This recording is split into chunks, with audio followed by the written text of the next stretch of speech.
Thank you. Good evening, everyone, and welcome. I call to order the resumption of tonight's meeting of the Township Committee, December 16th, 2020. Please join me in saying the Pledge of Allegiance. I pledge allegiance to the flag of the United States of America, for which it stands, one nation, under God, indivisible, with liberty and justice for all. Can I have a motion to approve the minutes of the November 12th regular Township Committee meeting and the December 2nd meeting? So moved. I'll second that. All in favor? Aye. Aye, thank you. I'd like to welcome everyone tonight. Tonight's our last Township Committee meeting of 2020. What a year it's been. Let the record reflect that we're conducting this meeting virtually due to the ongoing COVID pandemic. And it turns out this is a good thing because we're also being hit with a significant snowstorm as we speak. I'd like to say thanks in advance to all of our staff from many different departments: DPW, Buildings and Grounds, Parks and Rec, Police, Fire, OEM, and Administration, who are all ready to deal with whatever challenges this storm brings our way. True to form, for 2020, there is some uncertainty in what challenges those will be produced by that storm. We do encourage all residents to stay at home, and we thank our staff in advance for their skill and their assistance in handling whatever comes our way with this storm.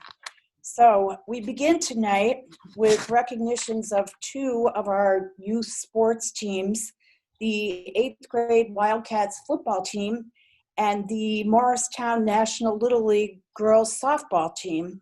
So we would love to be recognizing all of you in person, but between COVID and the snowstorm, doing this virtually is meant to be. So both of these teams have achieved significant accomplishments this past season, which their coaches will tell you about in more detail. By way of introduction, I want to thank all the players and the coaches and the parents who are joining us tonight virtually. And I want to extend congratulations to all for having such a successful season and for persevering in the face of all the challenges COVID has created for all of us. So we'll begin with the WILDCATS, and we will be bringing the coaches on to be panelists so that everyone can see them. We will be showing also a picture of the team in lieu of bringing all the players on as panelists in person. So I believe there'll be a little tech help here in showing the screen, the picture on the screen. So Coach Acolari, are you there? One moment. Where is she? There you go. I think I'm here now. Yes, you we can hear there? you. Yeah. Can you see Thank me? There he you is. and welcome. We cannot see you, though. We can only hear you. Okay, let me see if I can fix that. No, hold on. Oh, okay, it's not me. No, hold on. You're coming. At our end. Okay. And it's going to take me a moment to get that picture up, but Mike should be coming up right about now. He's now on panelist. Okay, so Mike, we've got you on as a panelist. I believe you're audio only at this point. Can you start video? I got There he it. goes. All right. There he is. You are. Good to see you. All right, good to be here. Thanks, Dean. If you want to tell us about the team and your season and introduce your coaches and your players. Absolutely, absolutely. This was the 8th grade WILDCATS team. So most of this group had been together for 5 years. I started coaching them when they were 4th graders. That first season is a season in which they don't have, and there's the crew, in which we don't have playoffs. And I got to meet all the kids and had them for the last 5 years. And it's just been a great run. This was our last season together, and they achieved some really great things. But before I get to their achievements, I think what I really want to congratulate them on is the fact that the Wildcats program is really stronger than ever. I'm fortunate enough to be running it now, and our numbers are as good as they've ever been. And I really do think a large reason for that is this team. Not about their successes, winning, but how they've won. They win with class. They're friends with other towns, and I think the other teams see the parents that we have and the families that we have, and everyone kind of saw how great youth football can be if it's done right. And I want to thank them because our program really is where it is today because of them. I guess the highlights are, and the biggest one is the fact that this group won their fourth Super Bowl championship this year in the New Jersey Suburban Youth Football League. And they are one of only 6 teams in league history to achieve that. The league has been going on since the 1970s, and they are one of 6 teams to have won the Super Bowl in 5th, 6th, 7th, and 8th grade. So that's quite an accomplishment. And without a doubt, this season was the hardest one for many reasons. First off, we didn't even know if we were going to have a season. We worked all summer, our league and the Wildcats, to even have a season. And what was really incredible was we were one of only 2 youth football leagues that actually had a season. Most leagues just said, it's not worth the work. It's not worth the risk. We're not going to do it. But, our league president and all the great towns that participate in our league, we all got together and said, if we're allowed to play, we're going to play. These kids need it. The parents need it. The families need it. The coaches need it. And whatever we have to do, we're going to do. And we did it, and we did it safely. And, I think I'm as proud of being able to play the season as winning. So that was the first challenge, and then when the season started, it was a shortened season. It was 6 games, and, we had some very significant injuries. We had a situation with COVID where we had 7, players that had to quarantine for 2 weeks. We played a game this year with 15 kids, and, we're used to having 30. We lost 3 games during the season, which was more games than we lost in 4 years. But, this team stuck together and they didn't give up. And it was middle of the season. I really didn't think, I'd be here tonight saying that we won another championship. It just really didn't seem like it was going to happen. But the kids and the parents I don't think they ever thought that. I did, but they didn't, and it was great. And they overcame it. And at the end of the day, we were able to win our 4th championship in a row, and just a great career. And just a couple, not to take too long, but just a couple of highlights of these 5 years together. Like I said, the 4 Super Bowls, being one of 6 teams ever. In the 5 years together, they won 41 games. They lost 5 and they tied 2. So 41, 5-2 was their record. I have all of our games written down, so I came up with these stats today. We scored over 1,000 points in those 5 years together and gave up 350. So our average victory in those 41 wins was 23-7. And during that time, they had a 3-year undefeated streak in between 2016 and 2018. So this team has really done some amazing things, and I'm just happy that we have one last chance to come in front of the committee, and we appreciate you having us. And it's just really neat to once again to be able to recognize these guys, because this is their last year together, and I'm going to miss them like crazy, and I know they're going to miss each other, and it's just good to be here. And I think maybe if we just read off the names of each of the kids, I think that'd be great. That would be great. Please do. Okay. I'll go in number order, and hopefully, I don't know who's there, but I miss you guys.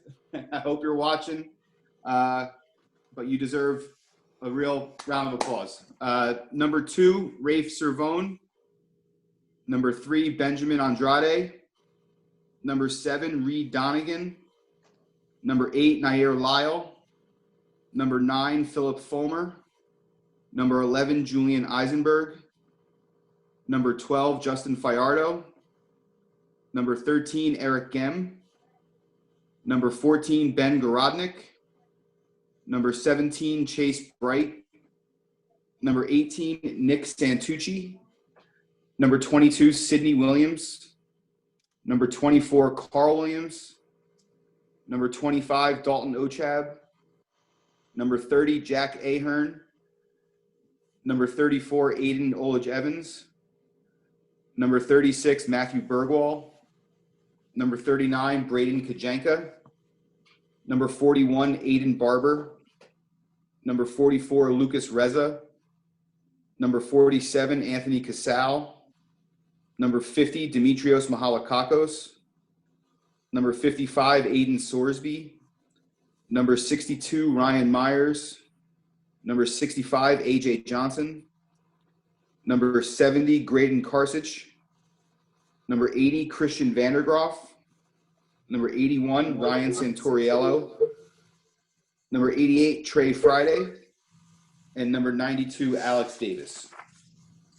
And then also want to just thank my coaches who work with me. I guess if you're looking at the picture from left to right, that's Todd Kajanka, Joe Savage, Ryan Flynn, and Chip Bergwall. And also Ryan's dad, Mike Flynn, did a lot of work with us as well. So just a great group of players, coaches, parents. You know, I'm going to be staying with the Wildcats for many years to come with young kids, and I'm not sure I'll ever have the chance to work with such a special group. So thanks for having us, and it's been a great run, and I wish all the kids much success in high school, and I definitely plan on coming back to watch them all play again. Thank you. Let's give them everybody a round of applause. I so wish you could be here in person. I would love to see everybody and shake your hand and see the coaches and the parents. I guess we'll have to wait till next year for that. But thank you for being here, and congratulations on a wonderful season and a wonderful career. So let's move on to the Morristown National Little League Girls softball team. Before you go on any further, Peter, can I speak one word to these? Sure. Gentlemen, I want to just thank you, and ladies and gentlemen. My two grandchildren, 10-year-old Trip and 7-year-old Luke, both play for the lower level teams, and I've found it to be an incredibly good experience. And I just want to congratulate every one of you who are helping our youth to be what they are. Thanks again. Thank you. And thank you for continuing during the season when there were so many challenges. Thank you very much. Stay with us. We're going to recognize the girls softball team, and we will bring in their coaches and a picture of the team as well. So Coach Haberman, are you there?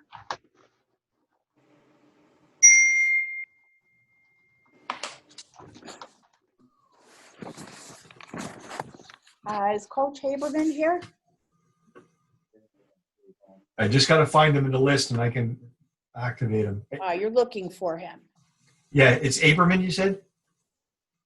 Haberman. With an H. Haberman. One moment. Where are you? Mike. A lot of people in here. Yeah. I think I got, is that Mike Haberman on? Mike H. Mike H. Mike H.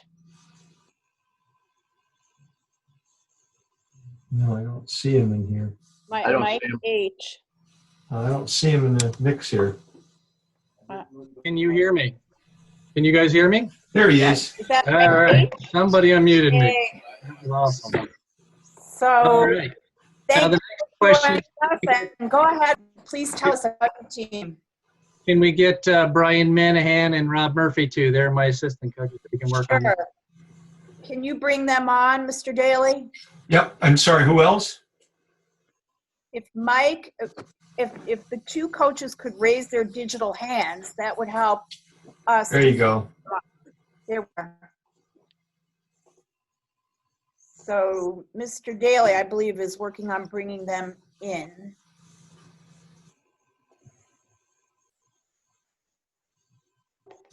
Can you hear me now?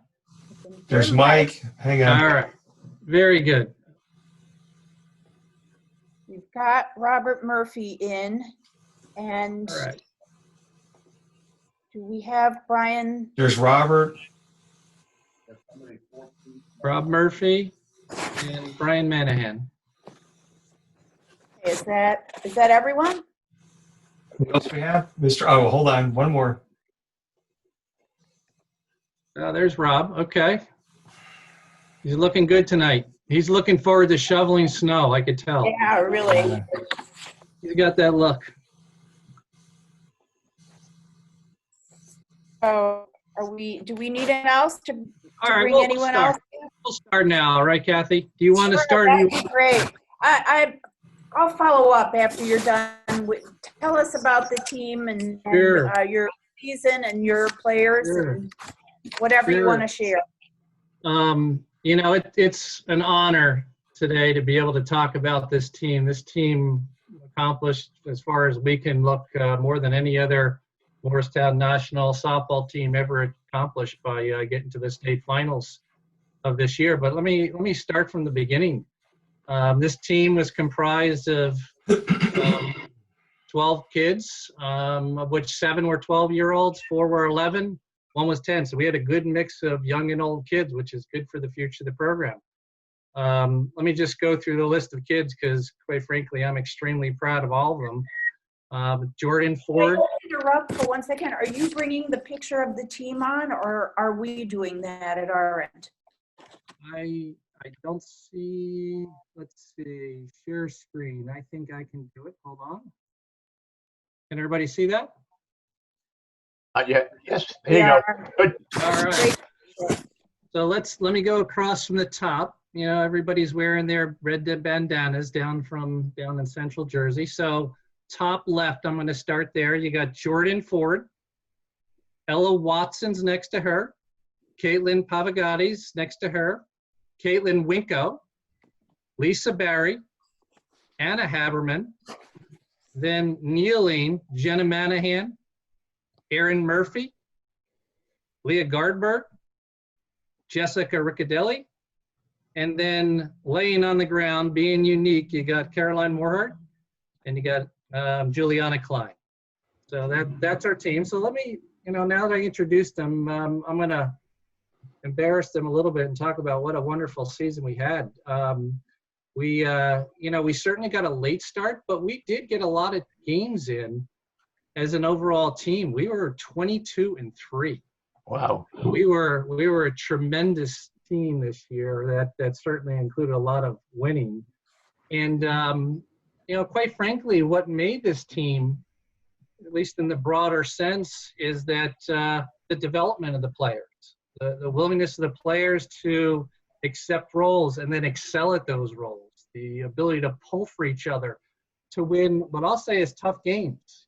Every game we won, we made it look easy, but I tell you what, every game's tough. At this level, everybody's really got to bring it to the game. So we made it look easy, but let me tell you, each and every game, the kids worked really hard to achieve their goals. Now, we had quite a track record going through the season, the All-Star season. We swept through the districts, which our natural rival was East Hanover, mainly because they have a terrific pitcher. That's probably one of the best pitchers we saw throughout the entire state. And we swept through it, but what was really memorable to me was a game we had against East Hanover, right? We were in a game with them. They scored 1 run in the first inning, and the game remained 1-0. East Hanover was winning until the 6th inning, where we went and tied the score in the bottom and the top, because it was a home game, but we were away. We tied the game 1-1 in the 6th inning. And from then out, it was 1-1 till the 10th inning, including in those innings, we were 1 pitch away from losing. Bases loaded for the other team, 1 walk, we would have lost. That happened twice. We also made 2 unbelievable plays at home plate to knock off the game-winning run with everything on the line. Then the team persevered in the 10th inning to pick up 5 runs.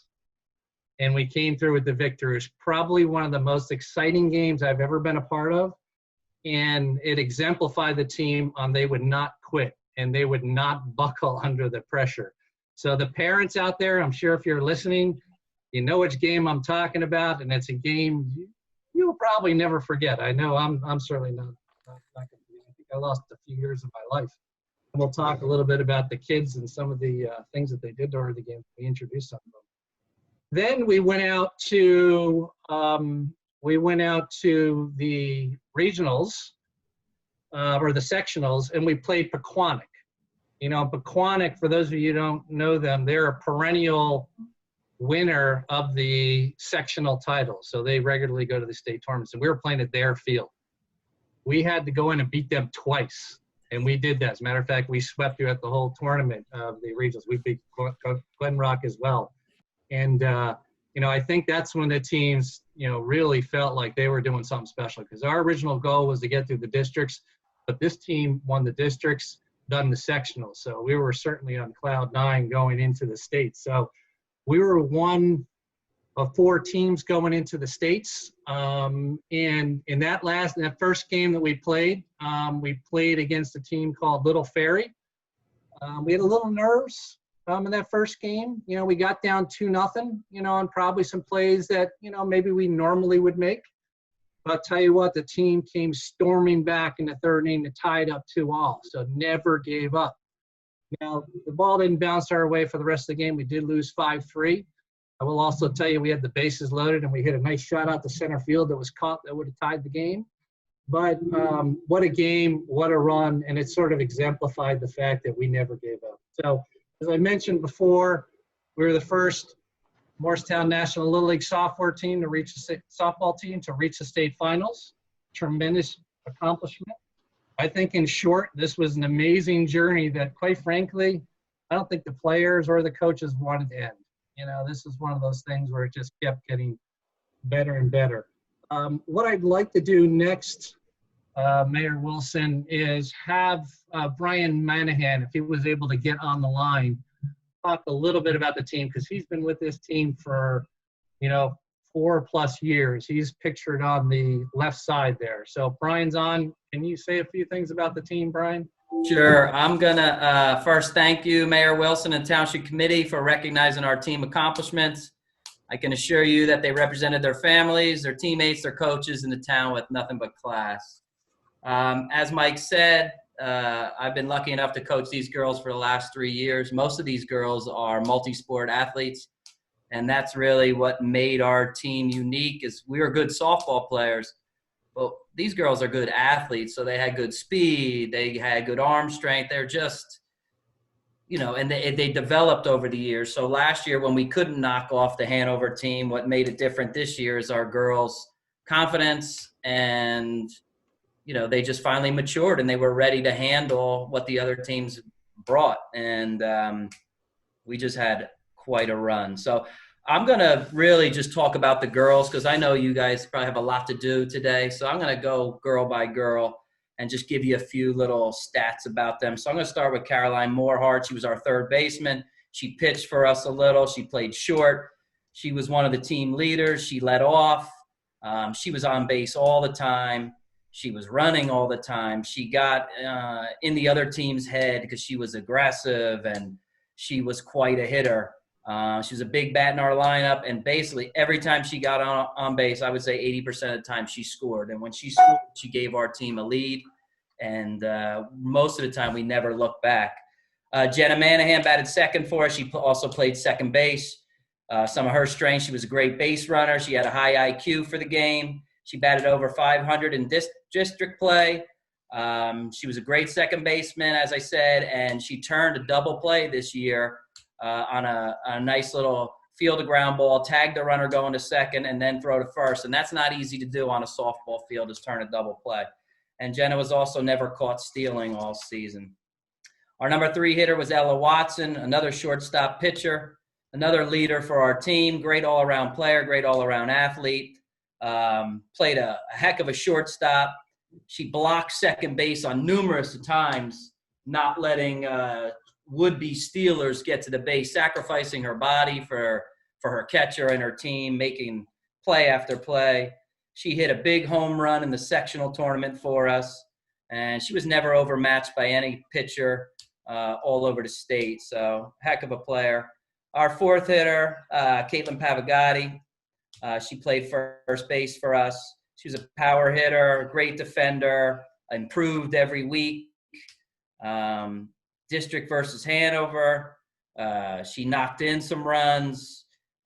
She finished off a double play early in the season. She caught a ball from an infielder at first. Base runner tried to go from second to third on her. She quickly got her feet underneath her and threw a strike to our third baseman. The third baseman didn't even have to move her glove. Ball hit glove, runner slid, runner was out. Just a great moment for her. And she batted 600 against one of the toughest teams we faced all year in Pequannock. Jordan Ford played left field and third base for us. She was one of our power hitters. She batted 600 versus Parchoy West during district play. As Coach Haberman mentioned earlier, she saved the game twice for us against Hanover by cutting down runners at home plate. Great player, great kid, all business. She was really one of our leaders at practice all the time. Another player, Anna Haberman, she was our catcher. She improved a ton throughout the season, working with her father, her brother. She threw out several base runners trying to steal second base and third base for our team this year. She helped our pitcher by moving around the plate all the time and framing pitches well and blocking balls and preventing runners from advancing. She was an above average hitter. She got 3 huge hits for us in the state tournament against, really incredible pitching, which showed how well she was a hitter. Erin Murphy, a 10-year-old, playing with 12-year-olds. Some of Erin's strengths, she had great speed. She was a great tracker of the ball in center field. She batted 400 all season. She was another one when she got on base. She could run like the wind, and she made it tough on the opponents for sure. Made an incredible catch in the sectional tournament. She probably traveled 50 feet before she got to the ball. Just a great play. Lisa Barry was our right fielder. Lisa drove in the first run of the game against rival Hanover in the 6th inning. What a moment for her. She had a .563 on base percentage, so clearly she had a great eye. She was definitely a team leader there. She was a reliable outfielder who made many plays for us, and she was somebody we counted on game after game. Next is Caitlin Winko, was our pitcher, 11-year-old. She threw every inning of the season, including that 10-inning game versus Hanover. Just incredible. Her mentality on the mound was just, she attacked the zone. She could change speeds. She moved the ball in and out. She really kept the opponent hitters, on their heels. And at the plate, she had a nice bunt, and she got on base often for us. So Caitlin Winko did a real nice job for us on the mound. Next player is Jessica Riccardelli. She played right field, another 11-year-old. As with Caitlin, they're going to be looked at as team leaders for next year. She also was another player who developed greatly this season. She was an excellent base runner, had great speed. She can put the ball in play against any pitcher. And she was also a very reliable outfielder, and we relied on her. And we also really enjoyed having her. Very positive kid and wonderful teammate. Next player, Leah Garberg, was a left fielder for us. She's another 11-year-old, going to be counted on next year to be a leader. She was an infielder last year and developed into a solid outfielder for us. She made a critical catch in our first victory versus Little Ferry in the sectional tournament. Another player who consistently put the ball in play and had a nice bunt too, and really was willing to do whatever it took to help the team win. Juliana Klein, our final player, center fielder, great speed, good bunter, aggressive, very confident with the glove, good base runner. She got our first bunt hit of the season, which really opened the floodgates for us because it really let us know that became a weapon for our team. Again, it was all about putting pressure on the opponents and running those bases as well as we did and hitting the ball. A very confident fielder, as I mentioned. But I will finish with this. It was a pleasure for me to get to coach not only my daughter, but all these girls. They're great players, but they really are better people. And the reason for that is because they come from great families. I've been lucky enough to know a lot of these families over the years. And their support of their girls and all the girls is really what made this season special. I know for sure that, during this pandemic, for us families to get out of the house and go watch not only softball games, but these girls were playing in big games. big games, and they played really well. I mean, winning or losing, it didn't even matter. It was just they played well in big games. They wanted to be in those spots, and I know all the parents appreciated it. It was something that we can't get back, and we're very thankful for. So thank you again, Township Committee, for having us. Thank you, Brian. Thank you, Brian. Let me bring in Rob Murphy. There's a host of people we thank, and Rob's also been working on something for the kids. So let's bring him on to describe it, because Rob has done a tremendous amount of work for the team. Rob, you there?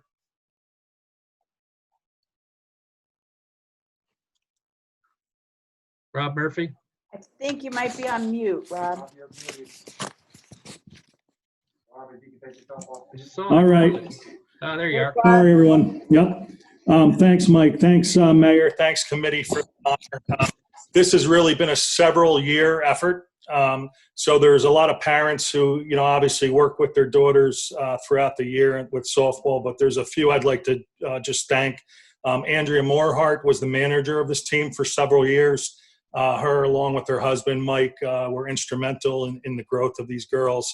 Also, Joe Ford and Doug Watson have coached these girls for several years, and they also coach teams in our regular season. So it can't be done without all those people. I want to thank them. And I also want to thank the Fairchild Fire Department, because there were several times this year they gave up the field on Thursday nights so we could practice and move their games. So they were very helpful. And that's about it. Obviously, we can't have a banquet this year, but we are going to have plaques made for the girls. And they're going to be that picture you just saw with some writing underneath. So we're going to get that out probably in the new year. Unfortunately, we just couldn't have a banquet to honor it. So we really appreciate the Township Committee. And we will be having some certificate for each player as well. So, and we can have that for you tomorrow, Friday, maybe after the snow is cleared. Sounds Great. good.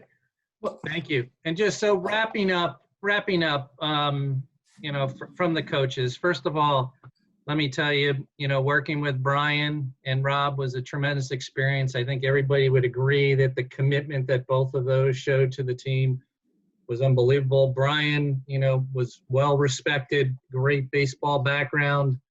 It was a pleasure getting somebody to work who really knew the game, so that was really amazing. And I describe Brian as a pro, it's the best way to describe it. He's done a lot of work in the community, he's known in the community, and that sort of establishment helped us win games. It helped us win games. And then Rob, he's a wrestling guy first. That's certainly his background. He's terrific at it, runs a great program.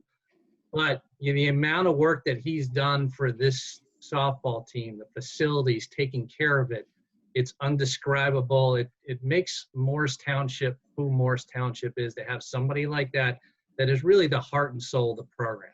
I don't think anybody would deny he is the heart and soul of the program.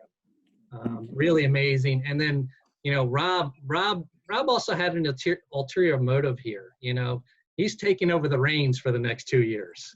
So, he was getting ready, sort of a head coach in waiting. So my guess is with the younger kids, he's going to have a shot at hopefully repeating some of the success. So great time working with him. Lastly, I know there are a lot of parents on the line, and I probably saw this more than most with the pandemic. You can imagine the schedules are really all over the place, right? Kids, starting to do other stuff during the summer. There were some club sports going on, and the commitment to move around schedules, to be there for all the important stuff for us as a team, helped us get there. For those parents who worked on the schedule to make things work, let me tell you, I really appreciated it when it came to the games, the practices, to see kids show up and show that commitment. There was some times when there were kids who were going to multiple practices in the same day, multiple games in the same day. That happened because they were committed to being part of our team, to being something special. So for the parents out there, the journey was terrific, and you were a big part of it. And it's not unrecognized by me the amount of work that you put into that. So thank you very much. So Mayor Wilson, the 2020 Morristown National Little League softball team.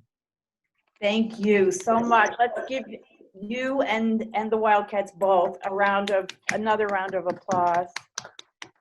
Hearing these stories makes me so wish that you could all be here in person. It would be great to see everybody and give out our certificates in person. And I think our meeting room would probably be pretty full if everyone was able to be here.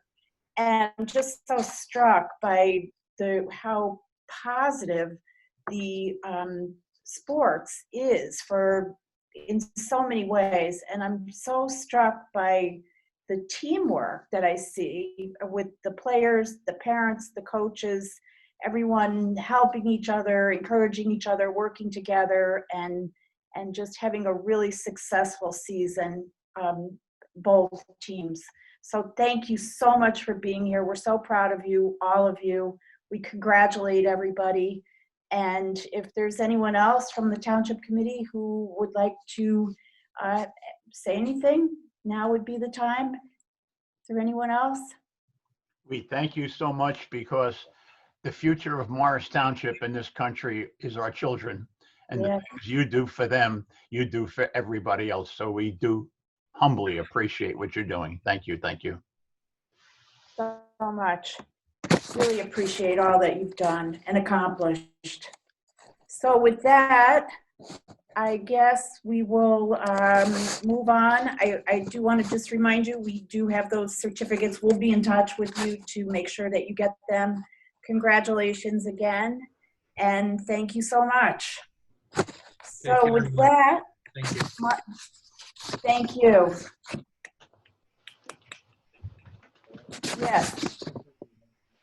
Yes, we did. Okay, so next we have with us tonight Laura Cummings. Laura Cummings is the executive director of what many people affectionately call SMUCA, Southeast Morris County Municipal Utilities Authority. And Laura's work is really important to all of us. The organization she heads, SMUCA, is the organization that oversees our water supply. Laura's work and the organization she leads have a direct effect on all of our daily lives. So Laura is here to give us an update on SMUCA's activities this past year and sort of sneak preview of what they may be working on in 2021.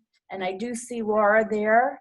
So thank you for joining us tonight, Laura, and I'll turn it over to you. Great. Thank you, Mayor Wilson. And thanks again for inviting us. I do have our Chief Financial Officer, Charles Maggio, is also going to participate in the presentation for this evening. And I'm going to share my screen so I can pull this presentation up for everybody. So hold on 1 second. Let's see. This works. Okay. Can everybody see the slide? Yes. Yes. Great. Okay. All right. So I put together just an overview presentation, talk about our mission statement, our human assets, meaning our employees, a little bit of the system overview for those people that aren't familiar with it, just to put everything into context.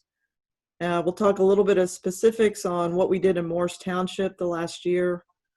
Charles is going to present our business plan, and then I'll jump over to a little bit on water quality and our capital improvement programs. And actually, I missed one bullet just to talk a little bit about our public outreach activities. So to begin, we are a public drinking water system, and so our mission is to protect public health and to protect public safety. I like to start off with human assets because without a lot of good people, Kathy, Mayor Wilson, just like you mentioned, you have to, it takes a lot of different disciplines to run a drinking water system. For the pandemic response, everybody's done a fabulous job. We started off with our immediate response like everyone else, putting people remotely where we could. For the field staff, we tried to keep them on individual assignments as much as possible. And then we hired a certified or a registered nurse company that has registered nurses that are certified in infection prevention and control. So now we have a very robust program to protect our employees. And now we're getting ready to embark on, as essential workers, we're going to be on a kind of a stage 2 list for the vaccinations. So that'll be the next thing that we'll be looking at. But basically, now that the program is in place, we've returned to work for the most part in the field under normal conditions, obviously taking special precautions when we're entering people's homes or other premises. This slide just gives an overview of the actual service area. So the service area is about 60 square miles. We serve a population of around 62,000 people. What's unique about this system is the elevation change is about 600 feet. So if you go east, from the eastern border of the system to northeast, you'll go from around 423 feet above sea level to 1,000. All the shaded areas represent other hydraulic gradients or different elevations in the system, and that's basically how we operate. So what that does is it lends itself to some complicated water distribution in terms of pump stations. We have 2 surface water sources, one on the western border, which is the Clyde Potts Reservoir, one on the eastern border, which is Passaic Valley Water Commission and North Jersey District Water Supply Commission water. So that's a river and reservoir supplies on the east, reservoir supply on the west, and dispersed throughout the system, we have another 9 well systems. We also can purchase water from, and we do, from Morris County MUA in that upper northwest section as well. So the service area consists of the creating municipalities, we call them. So Morris Township, Morristown, Morris Plains, and Hanover. On the borders of the system, and this was all part of the original assets that were owned by Morristown back in the day before the authority was formed. We have a little bit of Mendham that we serve, Harding, a few services in Randolph, Lorne Park, and Parsippany, Troy Hills. As far as the distribution system assets, that's where we really focus on is the fire protection and the reliability of the supply. We have 1,700 fire hydrants. The DEP enacted what's called the Water Quality Accountability Act in 2017. So we are required to inspect every hydrant on an annual basis. And when we do that, we determine if a hydrant needs to be rebuilt or replaced. We also flush the system at that time, which has really improved the water quality in the distribution system. We have 18,000 water meters. The 18,000 water meters are replaced at a cycle of about every 13 years. And part of the benefit of that is you want to keep your metering accurate, so your billing is accurate. And just as a side note, we share the billing data with the municipal wastewater systems. So they can use that data the same as we do, and we just transfer that information at no cost to the municipal sewer systems. Now below the meter block is the valves. So we have around 4,200 valves. Going back to the Water Quality Accountability Act, we are now required to operate any valve that's greater than 12 inches on every 2 years, twice in a 4-year cycle. And then all the other valves are operated once in that same 4-year cycle. So you may have seen us out in the system. We have a valve trailer. It's called a walks valve trailer. It allows us to clean out the valve boxes and then actually operate the valves and record that information electronically. Below that is a picture of a water main. So we have around 300 miles of transmission main in the system. And back to the Water Quality Accountability Act, currently it states that you are required to replace every water main at a life of 150 years. So that's for us about 2 miles of pipe for every year. There are options with the state to validate if you can make that pipe last a little longer, I think you have to be able to prove that. But that's quite a big expense for our capital budget. And then moving over to the water storage tanks, of course, back to fire protection and reliability. If we have a disruption in service and production where we can't put water into the system, that's when we're going to rely on our storage. We do have 15 storage tanks, which is another big expense for the authority to be able to maintain those, replace them when they need to be, and things like that. Okay, moving on to Morris Township projects. So around 2018 and 19, we were working on what we call our Phase 1 Water Supply Improvement Project. Part of that project, we replaced water mains. When we replace a water main, we replace all the valves, we replace the hydrants, we install sample stations. We're installing meter pits with water meters at the curb. So that's all considered a main renewal. And we replaced the main on Old Glen Road, Van Buren Road, James Street, and Conklin. I guess Conklin is on the border between Morristown and Morris Township. I think it's officially in Morristown, but it was right on that border.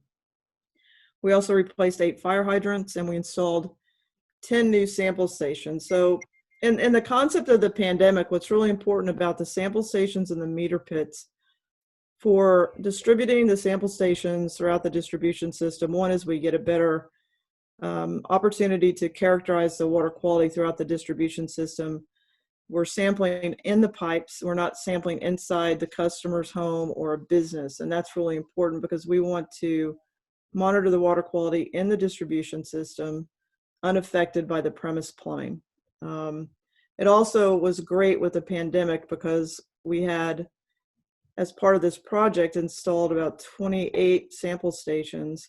So our sample collectors did not have to enter any businesses or homes. So we didn't skip a beat as far as our sample programs. Same thing for the meter pits, for the water meters. As we replace the mains, we put the meter at the curb in a pit, and that provides us the opportunity to repair, troubleshoot that meter without having to schedule an appointment with the customer and without having to enter that customer's home. So there are a lot of benefits to that. Another really big effort that we went through was in that Jones Drive, Egbert Avenue, Alexandria Road area. We had a lot of water popping up here and there, and we spent a lot of time with our leak detection company identifying where these water leaks were coming from. I think through the process the customers repaired about 6 what we call connecting pipe leaks. So the connecting pipe is the part of the pipe that's owned by the customer. So from the curb stop, the little valve at the curb onto the property. So those leaks can actually add up to quite a large amount of water when you start calculating it for the year. And it turned out that area in particular, because of the age of the system, we had, I guess, properties had changed hands. It had been subdivided. So we found some very interesting routes that different connecting pipes traveled through people's backyards and things like that.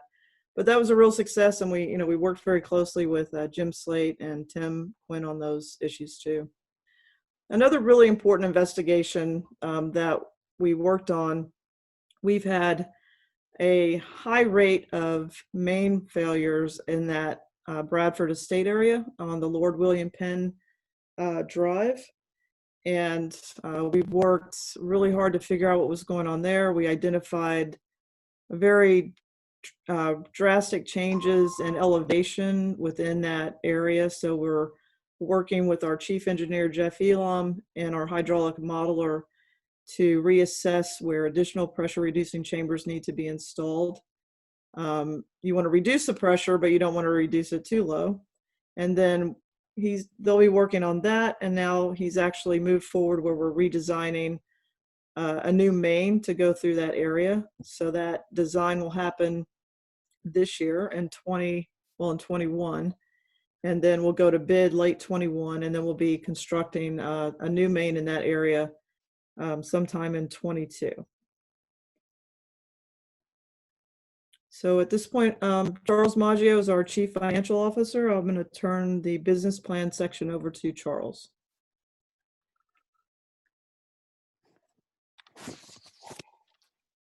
Is Charles on?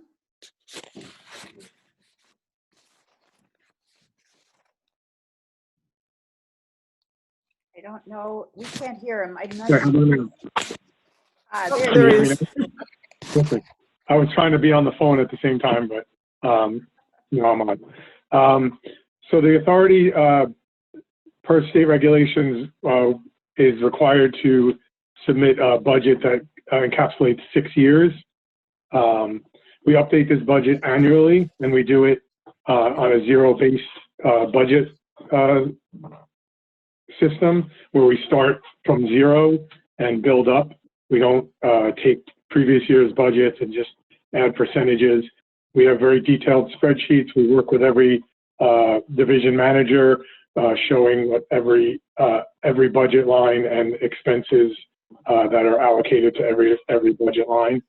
The authority is very proud that we are debt-free. We cash fund all our capital projects.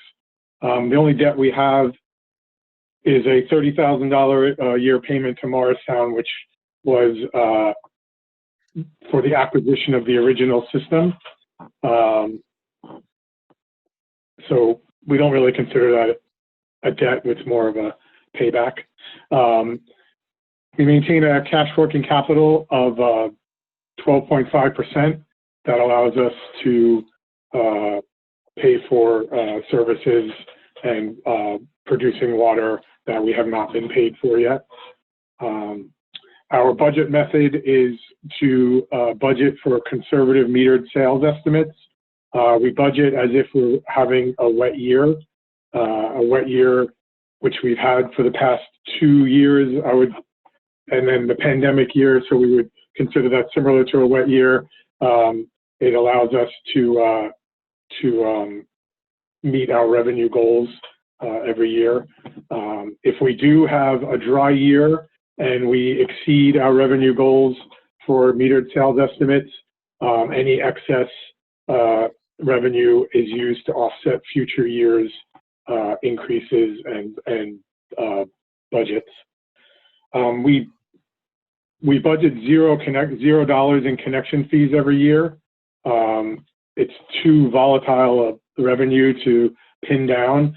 So if we do receive connection fees, much like excess metered sales revenue, we use that to offset future years' increases and budgets. We also, because we're doing a 6-year budget, we have to define prospective rate increases and how the need to raise cash in advance for that 6-year period. So we're never hit with we try to never be hit with a surprise expense where we have a good idea of what's on the horizon on any given over a 6-year period in any given budget. And we strive to maintain, and we do maintain, minimum general fund balance of $5 million at the end of the 6-year period.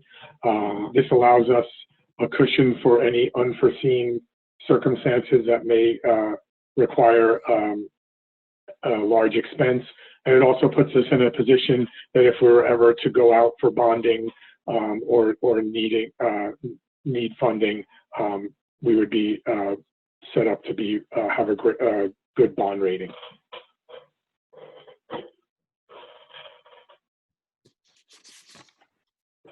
Okay, so we struggle to simply explain this chart, but it's a very useful chart. The chart you're looking at represents the total annual charges for an average residential water customer over 38 community public water systems in the state of New Jersey. New Jersey's population is approximately 8.8 million people. Of that 8.8 million people, 93%, or approximately 8.3 million people, are served by community public water systems. About 63% of the state's population that's served by community public water systems is represented in this chart, which is about 5.2 million people. Of that 5.2 million people, 4 million people pay more than the median represented in this chart of $443 annually for their water.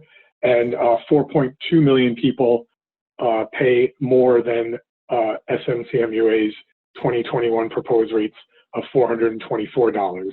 So approximately on this chart, of the 5.2 million people, approximately 1 million people pay less than the customers of SMCMUA.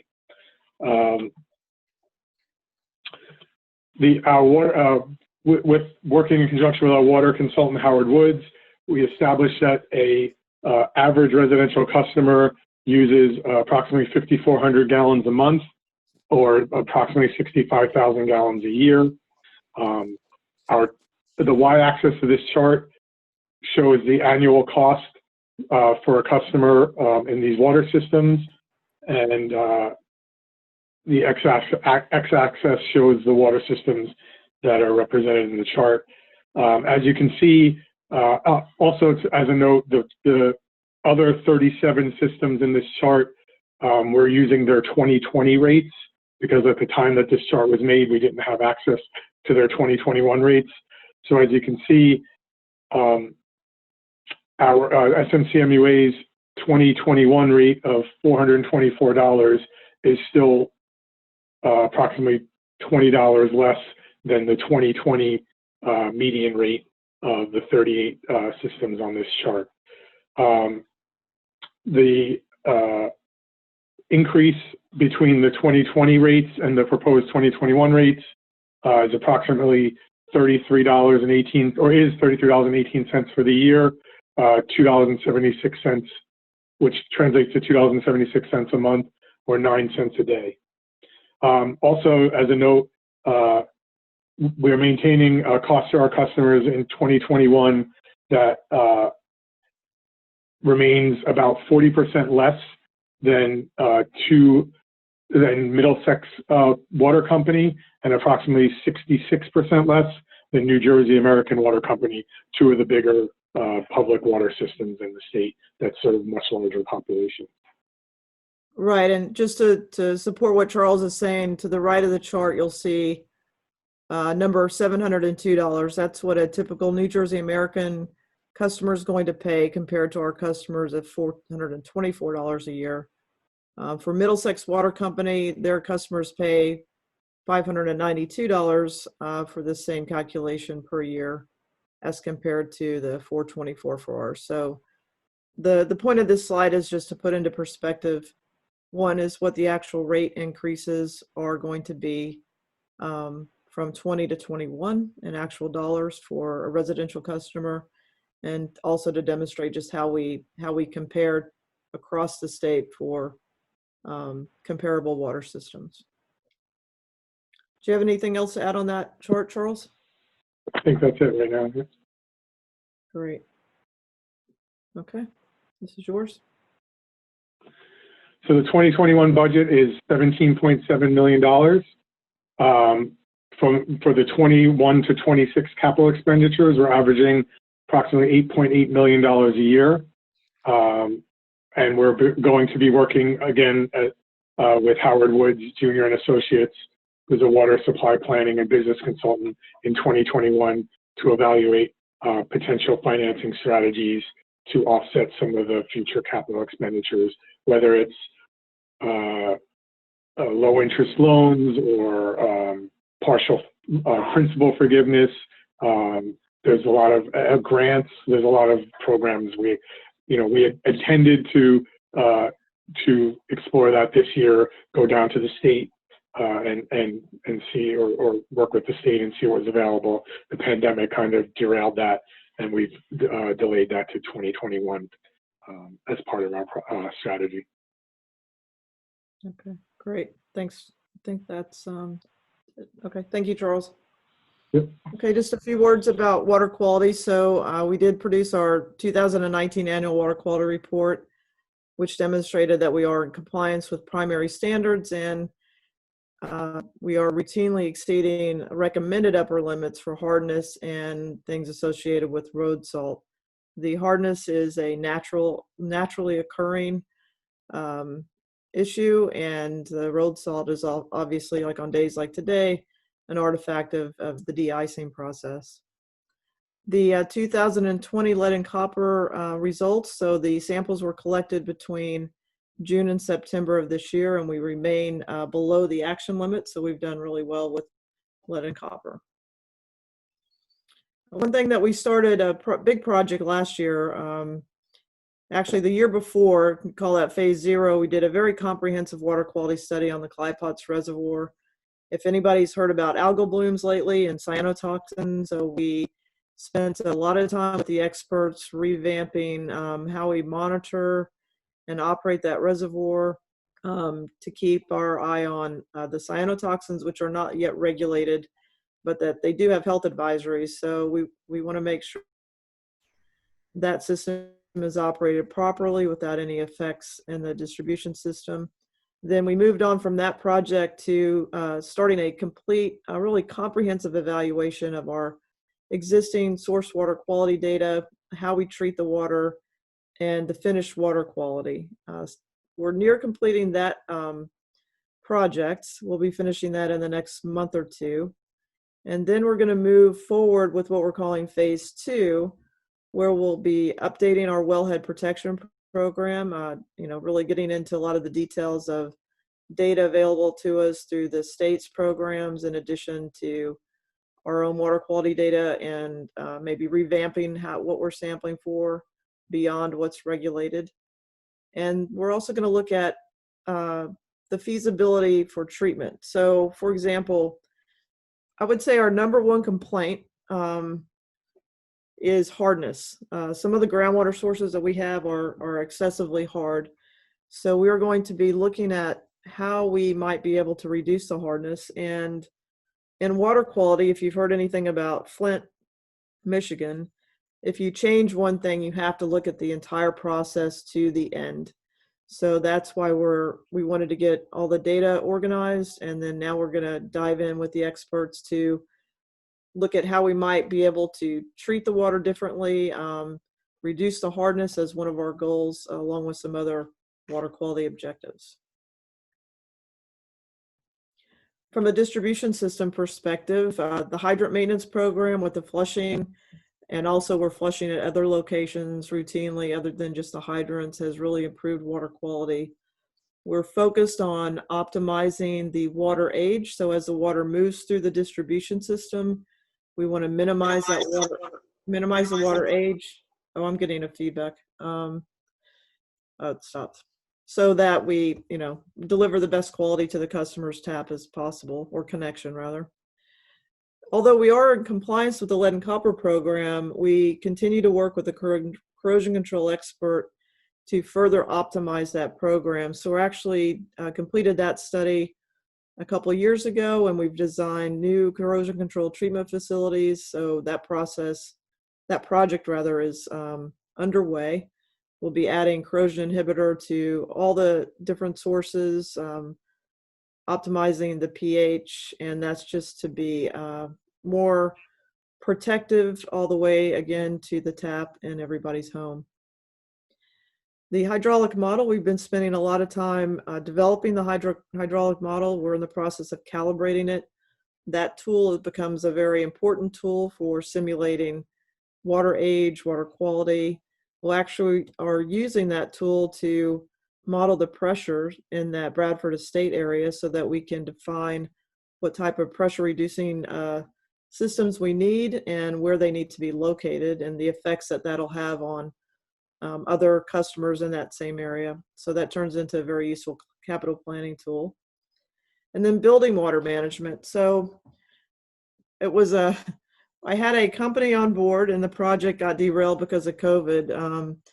But there's an expert, Dr. Jen Clancy, that I've known for my entire career, who's an expert in microbiology is her forte, and drinking water treatment.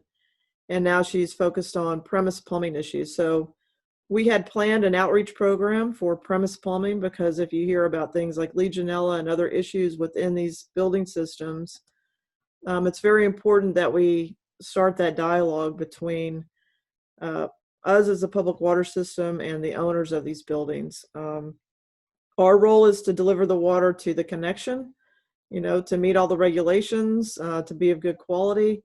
But if water moves into a building and becomes stagnant and isn't monitored or flushed or managed rather in that building, then that can create other issues. It's just like, my analogy would be like if you leave your milk outside of your refrigerator, it's going to go bad. If you leave the water in the pipes and it gets old, you're going to lose the disinfectant. That's going to allow microbial, different things that can grow and cause different issues. So it's really an industry focus. It's not just my focus either, but I think it's a very important one. So we're going to hopefully get back on track with that program. And one of the first outreach groups that we want to address would be the vulnerable population. So the schools, the daycare centers, and any of the nursing homes and places like that. So Charles mentioned earlier, if you calculate our average planned capital expenditures for the next 6 years, we plan to spend an average of $8.8 million per year. That $8.8 million is made up of around $600,000 a year on professional engineering services. We are doing a lot of design work for the main renewals, all of that in-house now, but there's other design work that we have to have outside resources, like for the dam, for treatment process improvements and things like that. IT is budgeted at about $400,000 per year. IT in our situation, that covers all of our IT applications, business network, and our industrial control systems as well. In the transmission and distribution area, we're spending about $4.2 million a year. The water supply improvement projects, meaning the main renewals, hydrant replacements, things like that, we're spending roughly $2.5 to $3 million a year on that.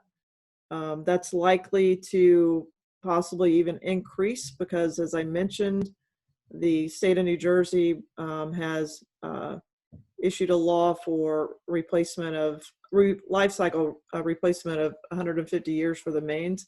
That's about 2 miles a year for us. We're not quite up to 2 right now, but we're moving towards that goal. And then the storage tank improvement projects. With 15 storage tanks, that's a lot of routine and reoccurring maintenance, rehabilitation. Those are just ongoing costs. Treatment and pumping. There's a lot of different, the chemical feed system I mentioned for corrosion control treatment. We have media replacement projects. The list goes on for treatment. If EPA or the DEP issues new regulations, we might have to upgrade some of our treatment processes. For metering, the water meters, I mentioned that we're at about a 13-year life cycle for the meters. So that comes back to spending about $375,000 a year to keep those meters replaced and the meter reads accurate. Operations investments of $200,000 a year, that would be for any of our fleet vehicles, heavy equipment like dump trucks or backhoes, things like that.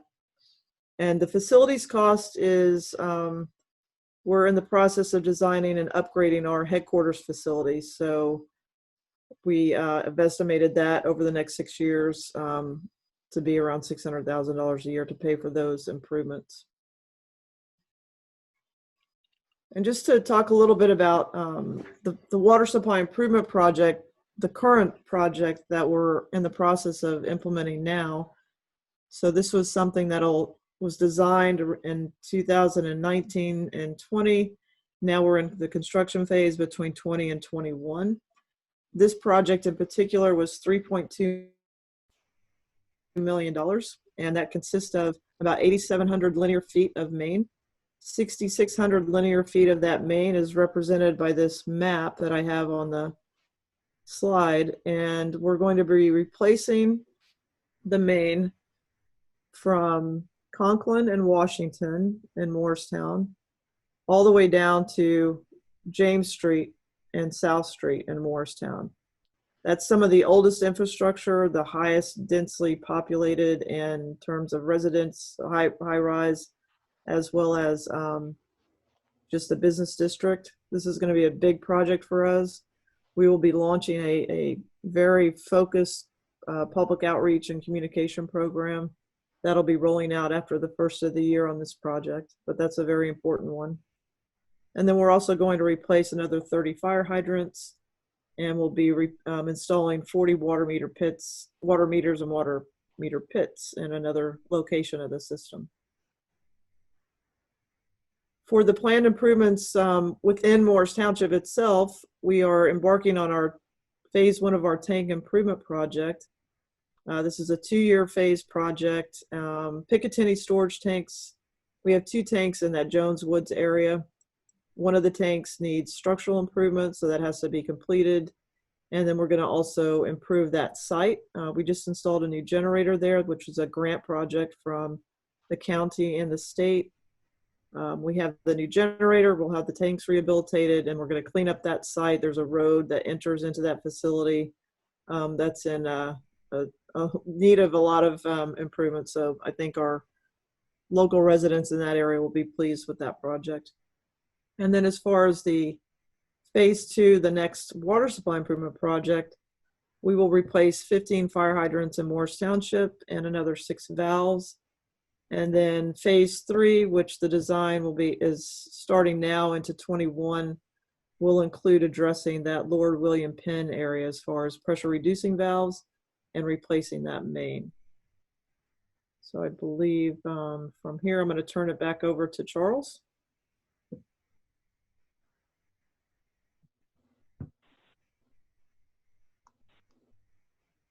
Charles, are you there? I'm here. Sorry. Lots of unmuting to do. Yeah. We focused, we had planned, in 2019, we had planned to focus in 2020 on outreach. And, you know, we hit the ground running in 2020 and the pandemic hit, and it paid off, you know, the investment in that paid off very well. We've scheduled regular meetings with health officers, annual meetings with fire chiefs, township engineers. Sorry. What's that? We've met with offices of emergency management and public officials, which we're trying to maintain a regular schedule doing that. We've also embarked on you can go to the next slide. We've also embarked on and purchased licenses for RAVE, which came with the Smart 911 system. We had found that when we needed to make mass notifications in the past, whether it was a main break, hydrant flushing, you know, on occasion we had boil water alerts. It was very difficult to do so in a timely fashion. So we instituted the RAVE system through our customer service and billing department. And we did a real push to have our account holders update their contact information and used it to much success for our hydrant flushing program. Anytime we've had main breaks, anytime we've had any kind of repairs that needed to be done, we pinpoint the area where that repair is being done and anybody in the area that's being affected, and they're notified through the RAVE system.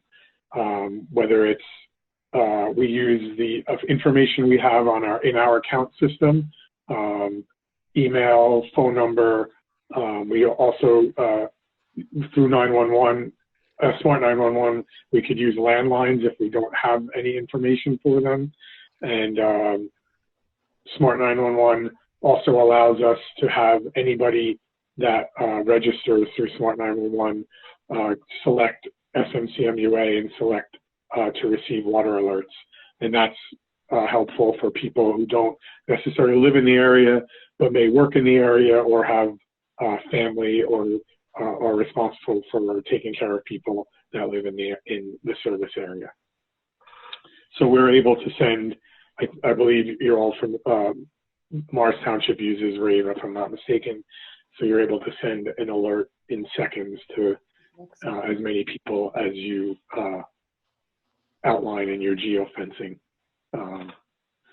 and during 2020, and we will continue to make a push with our customers to keep their account information updated, so that this will be a very powerful tool for us, especially during water system improvement projects. If there and as well, the one in Morristown there'll be a lot of help for that too. Okay, thanks, Charles. Okay, I think that's everything that I had. Mayor, does Yes. anybody have any questions for Charles or myself? Sure, I have a couple, and I have a feeling there may be a few others as well.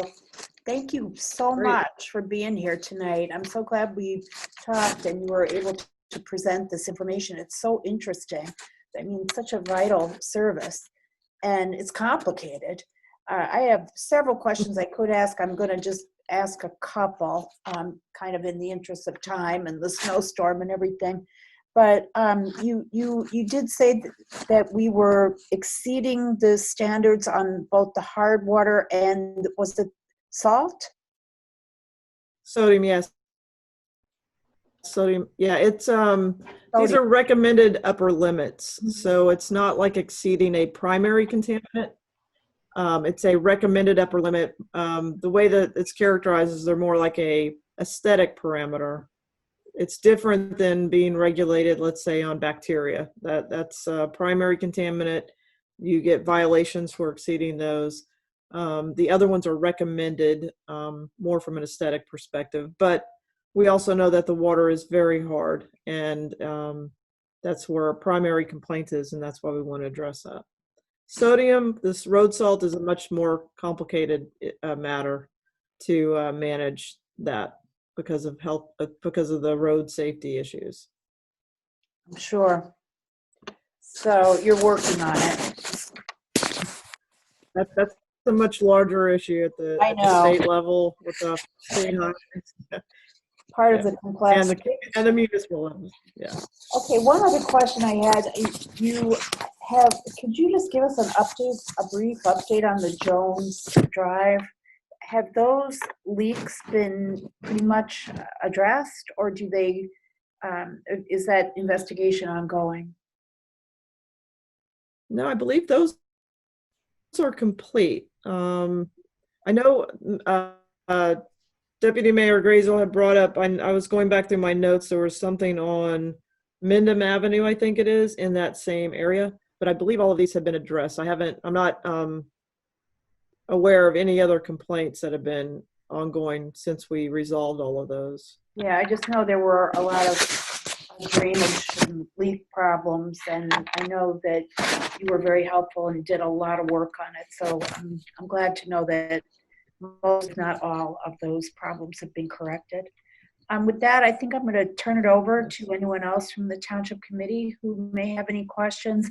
And then we do, right after this, go right into our public commentary section. So I'd like to see if there's any members of the public who have any questions as well, if that's okay. Okay, absolutely. Mayor, I have a question. Who is that, Mr.? John Arvanites. Oh, Mr. Arvanites. Yes, go ahead. Thank you. I just had a question regarding the water quality.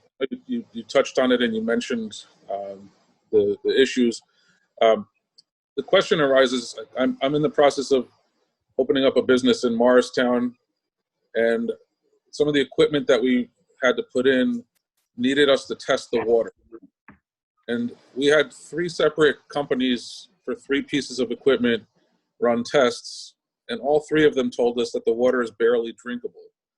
Now, what do they run a different kind of test than what you run, or why would they come up with something like that? And this was not the company selling us the equipment. This was an outside company coming in to test the water for us to see if we needed to upgrade anything, which we ended up putting a reverse osmosis system in so that the water can be clean.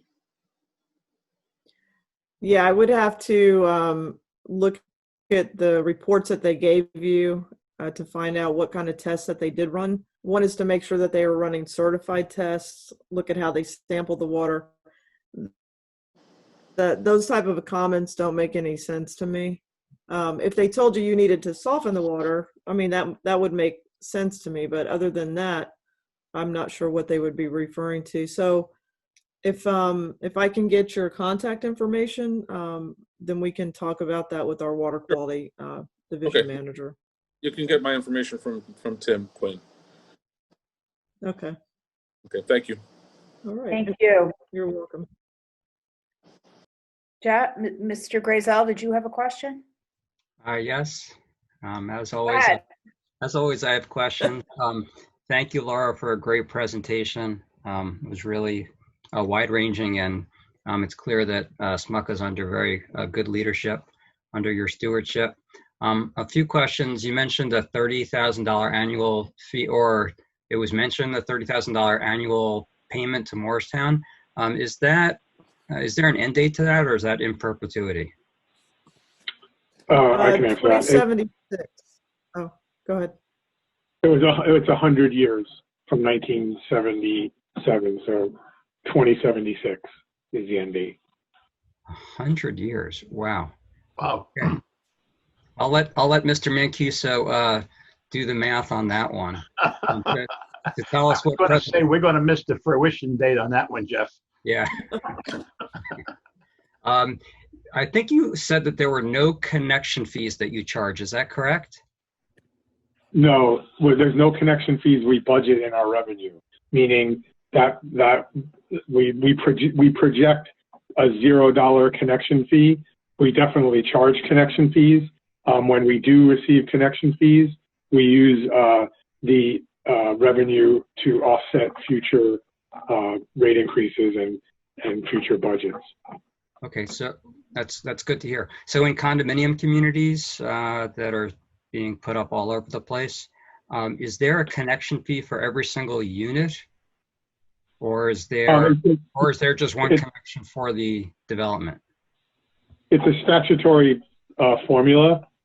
We have a developments department at the authority that works with the developers, and it's, they calculate gallons per day based on how many one-bedroom apartments, how many two-bedroom apartments, and then that calculation is divided into an amount of gallons per day that represent a residential connection. So we have a large condominium complex that could calculate into 50 or 60, the equivalent of 50 or 60 residential connections. So they would pay, 50 times what a single residential connection would pay as a result, because they're paying their share of tapping into the water system based on all of the investment made in the water system since its inception. Okay, so did you say that's state statute? Yes. The connection fee is calculated using a statutory formula. Whose formula is it, is my question. The state's. The state's. Okay. Yeah. So could you get us that formula? I'd really like to get a better understanding of that. So you can pass that on to Tim Quinn and he can circulate that as well. Laura, you mentioned that we get water from outside sources. One, I think you said on the eastern side of town. So the western side comes from Clyde Potts. The eastern side of town is from an outside source. Was that correct? Right? We have we co-own a pipeline with New Jersey American that connects to the Passaic Valley Water Commission system. So we have a contracted amount. We can purchase up to 6 million gallons per day from the Passaic Valley Water System, and that actual source through Passaic Valley is going to be either from their Little Falls plant or water that comes through their system from the North Jersey District Water Supply Commission. So how much of the water that we utilize? So that was a project that. So how much of the water we utilize on a daily basis comes from our own sources within the district versus outside the district? Just ballpark. Our contracted minimum with sag value is 2.4 million gallons per day. And then we also have a contract with Morris County Municipal Utilities Authority. And I believe, I'm drawing a blank on the amount of water from them. I think it's around 1 million gallons per day from that system, plus all of our own sources. Mm-hmm. Okay. And then what percent, because I know we supply Parsippany with some water. You mentioned Randolph a little bit, Harding a little bit. There's a bulk sale to Florham Park. What percent of the water that flows through the system is in district versus flowing out of district? Charles, do you have a number on that? It's I not can give you very big. It's not very much, and it fluctuates year to year. I can get you those figures for the last, for 2020. Okay. And I also believe you have an emergency interconnect with Parsippany. Is that correct? Yeah, we have two emergency interconnections with Madison, I think a couple of small ones with Parsippany. Mm-hmm. Because I know I know we're supplying several properties along Route 10, that far north in Parsippany. And I'm wondering if, since we're not self-sufficient, if Parsippany should be supplying all of the volume of water that they take from us, if they can give it back to us through the interconnect, would that be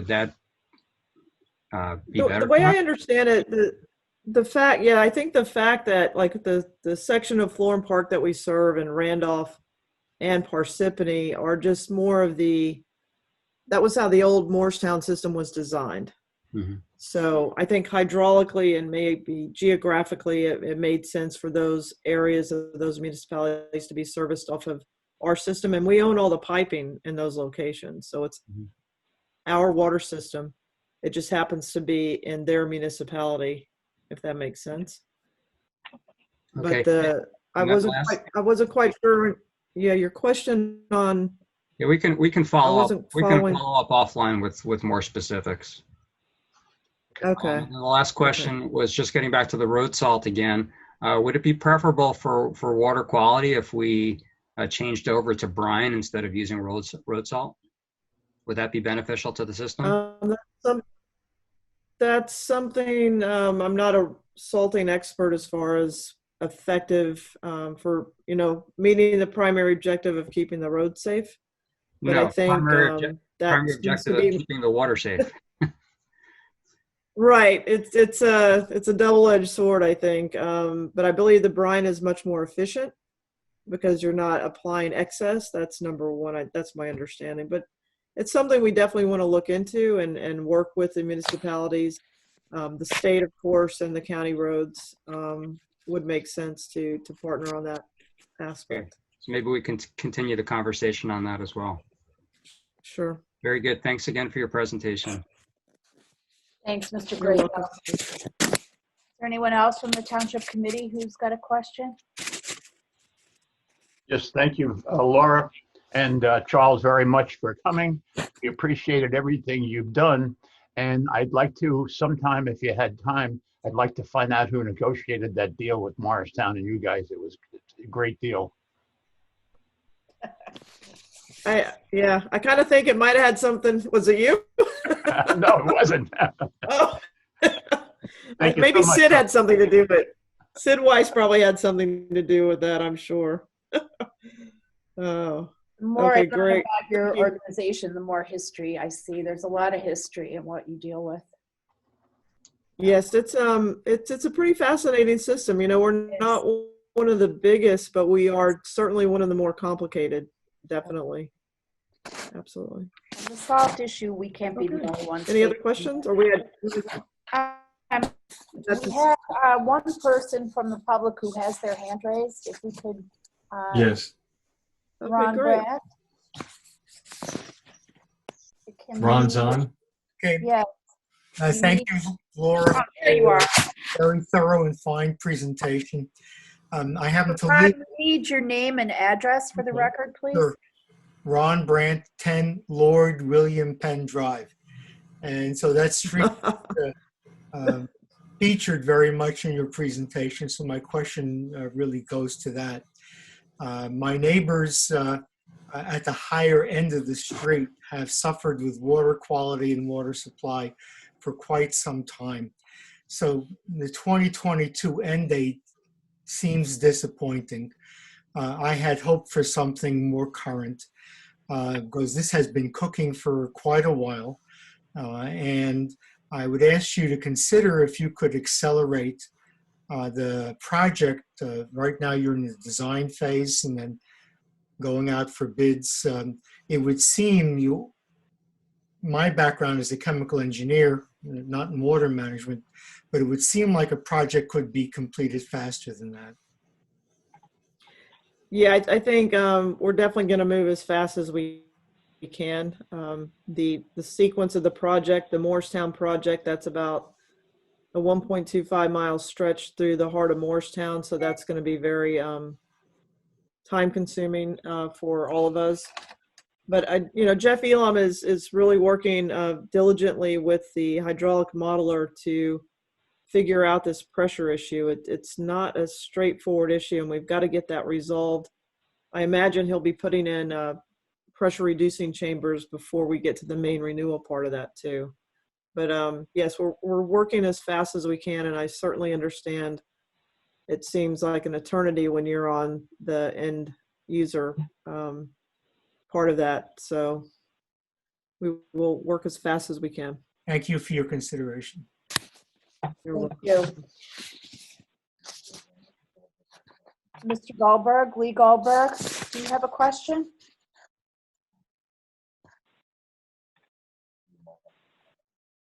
Mr. Daly, can you let Mr. Lee Goldberg in, please? One moment.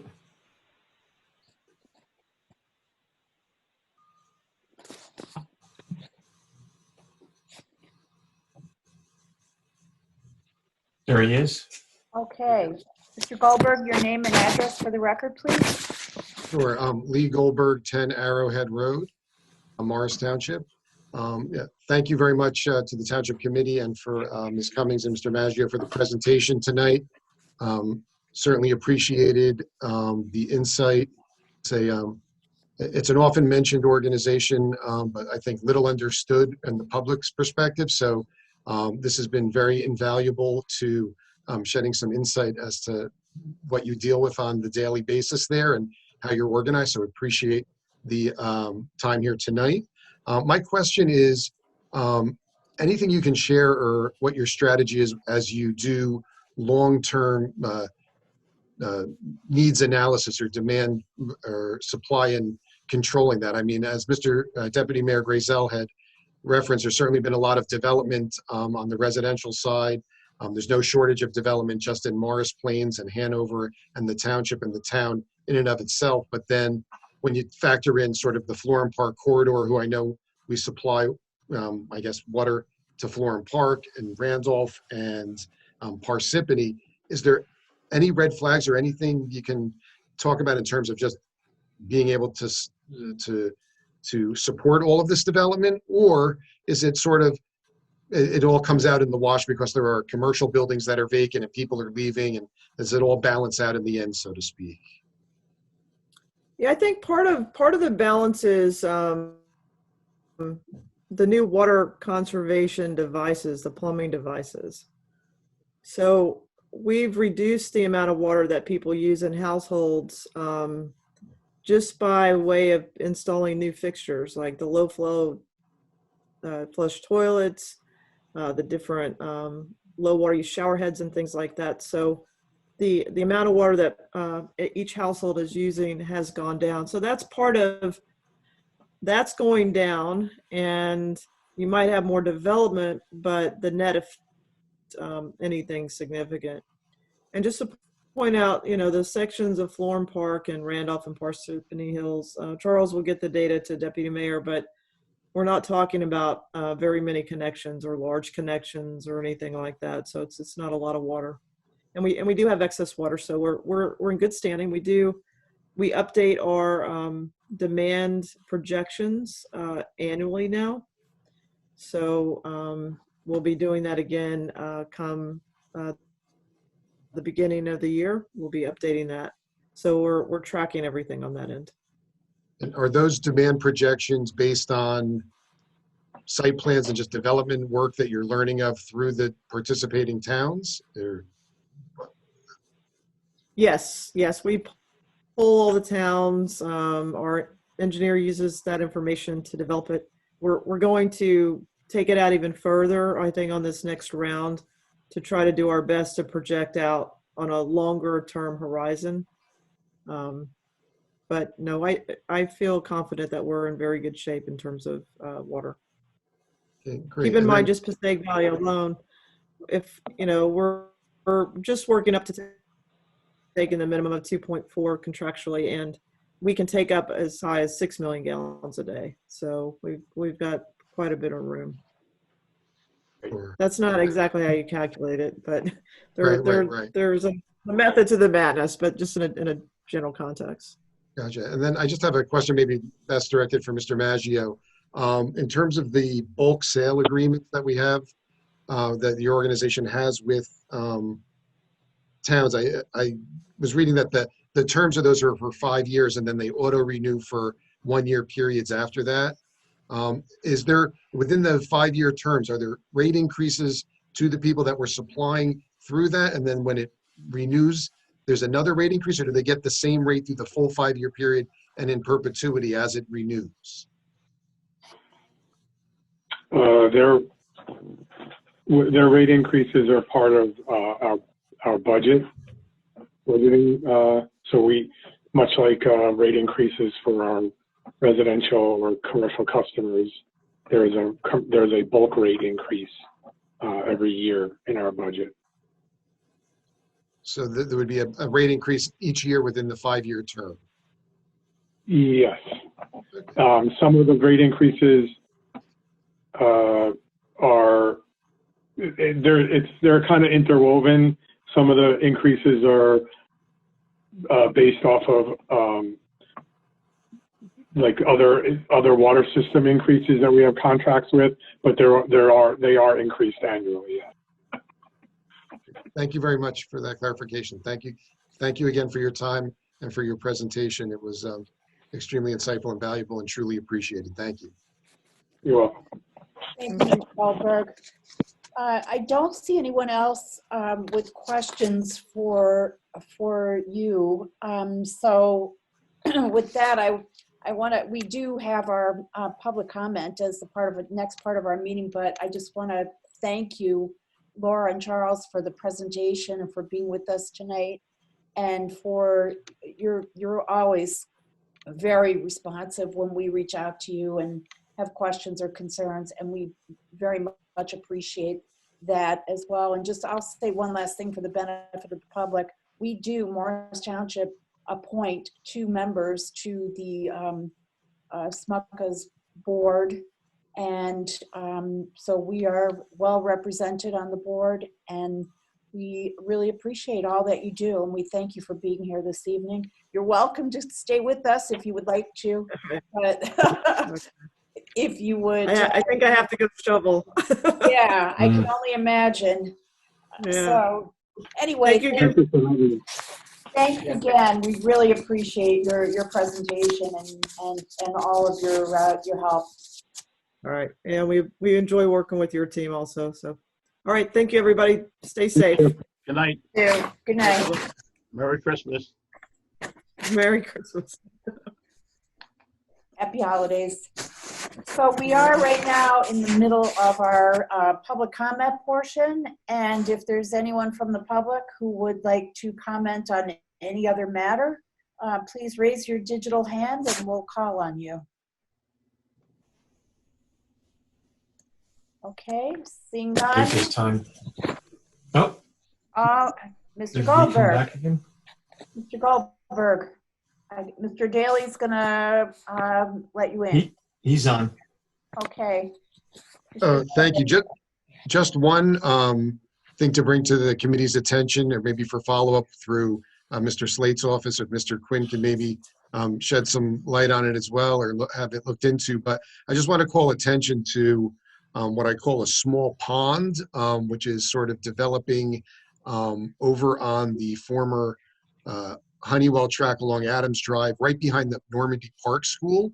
There's a ravine there, and it looks like recently a pipe was cut through the walkway there with some green PVC material that is now, I don't know if it's pouring more water down there, but there's a pretty big, large body of water now developed in a ravine that's frozen over, and it just doesn't look right. So I'm not sure if that's a collateral effect of the work that's going on that site. But if stagnant water, it's an issue, and it just doesn't look right. So if someone could perhaps look into that, I think that would be a good thing to take a look at.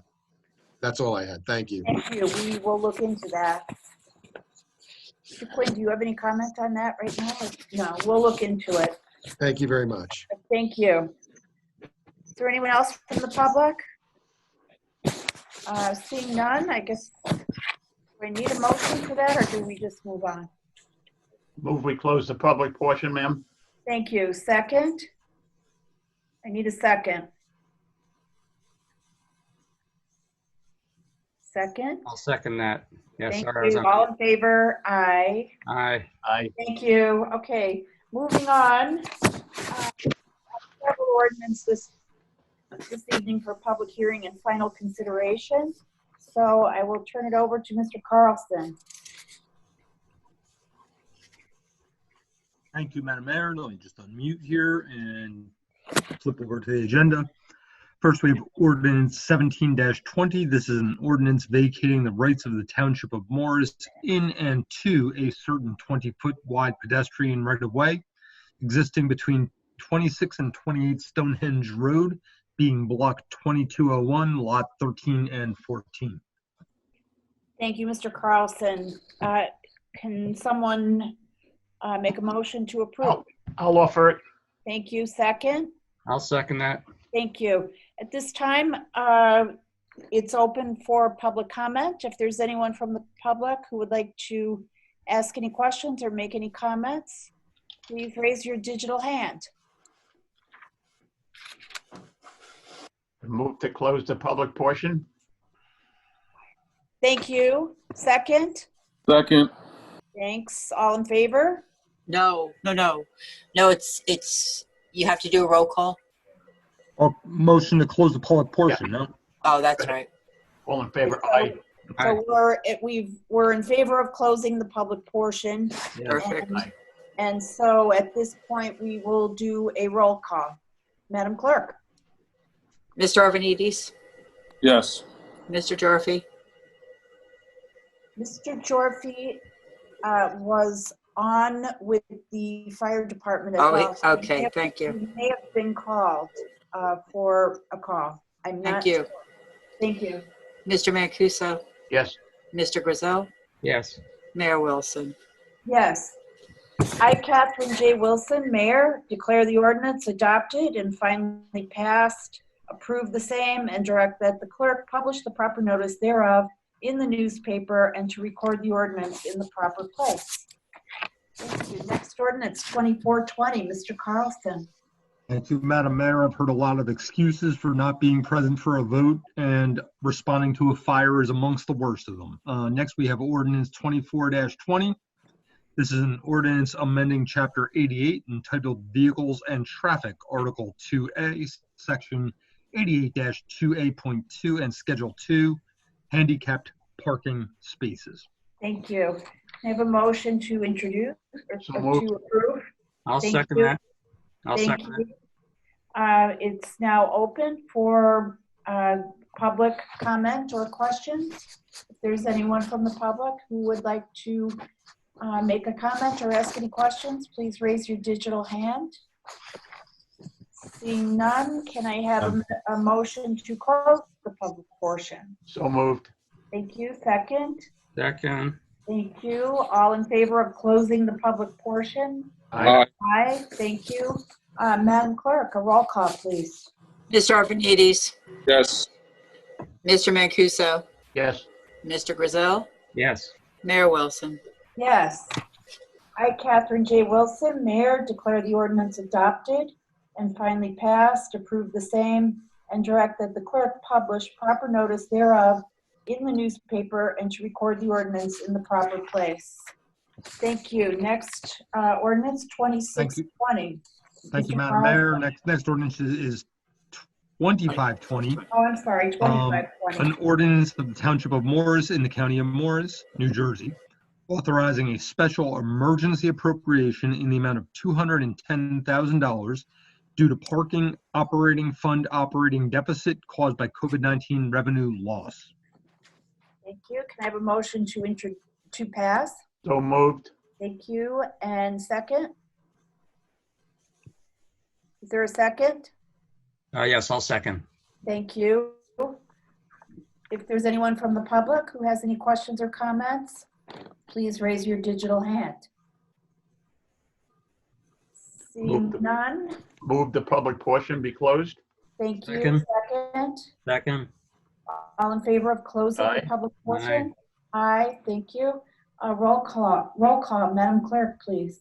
Mr. Arvanites, Yes. Mr. Mancuso, Yes. Mr. Grizel, Yes. Mayor Wilson. Yes. I, Catherine Wilson, Mayor, declare the ordinance adopted and finally passed, approve the same, and direct that the clerk publish proper notice thereof in the newspaper and to record the ordinance in the proper place. Thank you. Next ordinance, Mr. Carlson.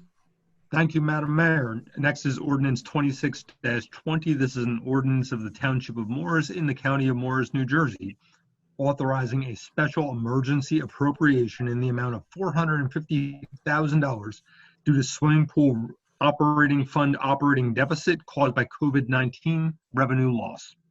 By law for the ordinance. Thank you. Second. Second. Thank you. Is there anyone from the public who has any questions or comments? Please raise your digital hand. Move to close the public portion. Second. Thank you. All in favor of closing the public portion? Aye. Aye. Roll call, please, Madam Clerk. Yes, Mr. Arvanites, Yes. Mr. Mancuso, Yes. Mr. Grizel, Yes. Mayor Wilson. Yes.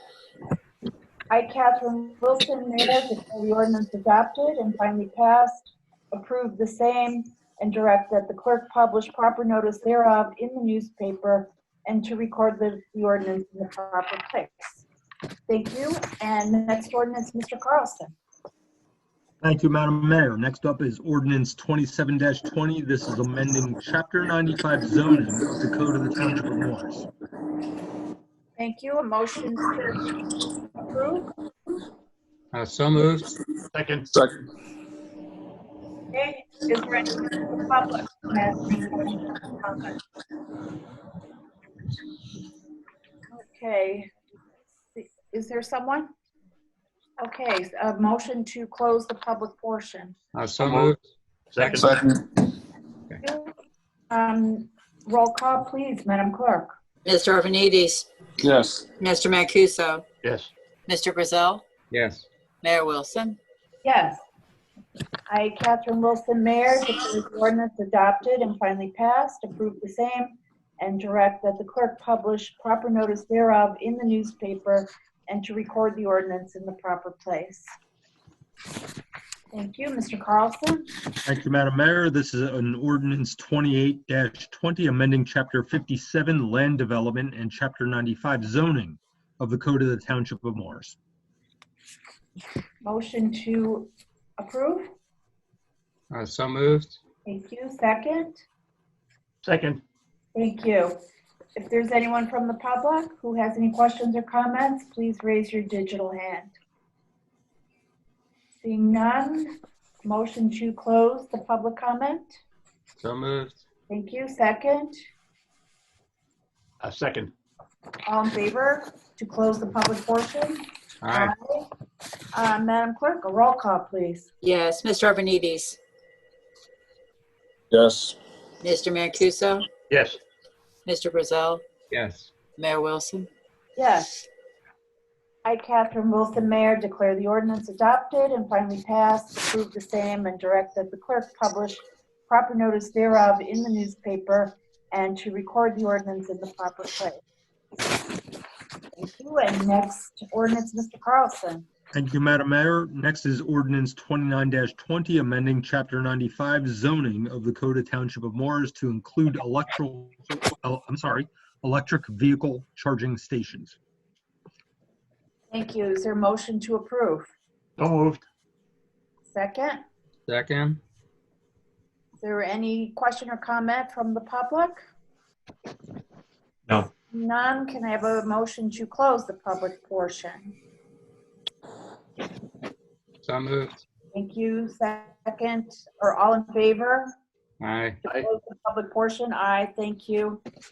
I will just say for the benefit of the public that this ordinance requires the installation of EV charging stations at various development projects. So we are very proud of this ordinance, and I'm very happy to approve it. So with that, can we have a roll call vote, please, Madam Clerk? Yes. Mr. Arvanites? Yes. Mr. Mancuso? Yes. Mr. Griselle? I want to thank Mr. Jorfi for spearheading this effort. I'm sorry he's not here to see it finally passed, but he's been working very hard on it, and I vote yes. Thank you. Mayor Wilson? Yes. I, Catherine Wilson, Mayor, declare the ordinance adopted and finally passed, approve the same, and direct that the clerk publish proper notice thereof in the newspaper and to record the ordinance in the proper place. I believe we have one more. Okay, Mr. Carlson, our final Thank you, one. Madam Mayor. Our last one of the year. You ready? We're ready. Ordinance 30-20, bond ordinance amending section 3 of the bond ordinance number 9-20, finally adopted on May 20th, 2020, in order to revise the improvements referred to therein. Thank you. Is there a motion to approve? I'll move 30-20. Thank you. Second? Yes. Thank you. Is there anyone from the public who has any questions or comments? Move we close the public portion. Thank you. Second. All in favor? Aye. Aye. Okay, Madam Clerk, a roll call, please. Yes. Mr. Arvanites? Yes. Mr. Mancuso? Yes. Mr. Griselle? Yes. Mayor Wilson? Yes. I, Catherine Wilson, Mayor, declare the ordinance adopted and finally passed, approve the same, and direct that the clerk publish proper notice thereof in the newspaper and to record the ordinance in the proper place. Thank you. That concludes our ordinances for public hearing and final consideration this evening. Next up, we have several resolutions, and I would like to pull one before we vote on it. And if there's anyone who has any other resolutions to pull, please do. The resolution I would like to pull is 241-20 in recognition and appreciation for faithful service to the Township of Morris to John Arvanites. Mayor, may I Yes. also suggest that you refrain yourself from voting on 239-20 since it involves your street? Okay. I think that's appropriate. Yes. So we'll pull that one as well. Is that the balance of the removals from the consent list? Yes, so I move that we move forward with the resolutions 231 through 238 and plus 240-20. Second. As well as the late edition of 242-20, Mr. Griselle. And can you read that into the record, Mr. Carlson? Sure, that is a resolution authorizing the transfer of funds, roads, garbage, and trash. That's correct. That's right. So including, yes. So I'll amend my motion to move 231 to 238 plus 240 and 242. Very good. So we need a roll call for all of those. Yes. Mr. Arvanites? Yes. I mean, motion. Hold on, Yeah. motion. Oh, sorry. I made the motion. I seconded it. Very good. Continue. Okay. Sorry. So all in favor of taking the vote? Yes. Yes. We have a roll call, please, Madam Clerk. Mr. Arvanites? Yes. Mr. Mancuso? Yes. Mr. Griselle? Yes. Mayor Wilson? Yes. And now I'll move Resolution 239-20. Do we have a second? You second. Yes. Okay, so we need a roll call, Madam Clerk? Mr. Arvanites, Yes. Mr. Mancuso, Yes. Mr. Brazel, Yes. Mayor Wilson abstains. Abstain. Thank you. And finally, we have Resolution 241-20, which is a recognition of service for John Arvanites. I'd like to thank you very much, Mr. Arvanites, for your service to our community. I'd like to read the proclamation, and I just want to say, let me read the proclamation. I'd like to read it into the record. This is a proclamation in recognition and appreciation for faithful service to the Township of Morris, to John Arvanites. Whereas John Arvanites has rendered to the citizens of Morris Township 3 years of faithful service as a member of the Township Committee. John has also served on the Board of Health, Buildings and Grounds, Facilities, Communications, Information Technology, Parking, Utility, Parks and Recreation, Engineering and Code Enforcement, Finance, Insurance and Tax Assessor, Personnel, Parks and Recreation, Fire, Streetlights, Buildings and Grounds, Roads and Sanitation, Sanitary Sewers, and Shared Services. Quite a record. Whereas during his years of service, Mr. Arvanites faithfully performed the duties and the obligations thrust upon him. John has given his utmost to the Township of Morris and all of its citizens who have benefited by his experience, faithfulness, knowledge, foresight, and zeal. And whereas the Mayor and Township Committee wish to recognize his unselfish contribution to the citizens of Morris Township through his dedication to civic duty and for giving his time and talent without reserve to our community. And whereas the mayors and members of the Township Committee wish to thank John and his family for sharing him with our community. And whereas due recognition should be given to the stature he has attained in his public service to the Township of Morris by his exemplary personal life and his public achievements. Now, therefore, be it resolved by the Mayor and members of the Township Committee, we do recognize the profound influence of John Arvanites upon the quality of life in the Township of Morris, further recognizing that his absence will be a distinct loss to the residents for whom he works so diligently with effort and efficiency, and has won the deep respect of all who were fortunate to work with him. Be it further resolved that on behalf of the citizens of the Township of Morris, we extend our appreciation for years of dedicated service to John Arvanites. Thank you, Mr. Arvanites, for all that you have done. And I would just like to say that you are, I think, one of the busiest people I've ever met. I admire how productive you are. John has 2 businesses of his own, an accounting firm, a payroll firm, and for the last, I don't know, year or so, he's been working to open a restaurant, which I believe is still going to be coming, probably, I would assume. I'm not sure. This Friday. Really? This Friday? Yep. Oh my goodness. Well, I'm really glad to hear that because I've told John many times as soon as his restaurant opens, I'll be there. I love Greek food and I'm looking forward to sampling that great feta cheese that I've heard you talk about. So I look forward to the opening of your restaurant. I also want to say I admire all that you have done for your family. I know you have a large family. I know you go out of your way to take good care of your daughter. And I know that you're devoted and I know you're a great dad. So that, I just want to thank you. We'll give you a digital, I guess, round of applause. And if there's anyone else from the Township Committee who would like to make any comments? I would like to say something after we vote, ma'am. Okay. Okay. With that, I guess we'll vote on resolution 24120. I need someone to move it I'll move it. and second. I'll second. Thank you. And roll call, please, Madam Clerk. Yes, Mr. Mancuso, Yes. Mr. Brazel, Yes. Mayor Wilson. Yes. I would Thank just you. like to say in summation, John, I can't believe that the 3 years have gone by so quickly, my friend. I will sincerely miss you.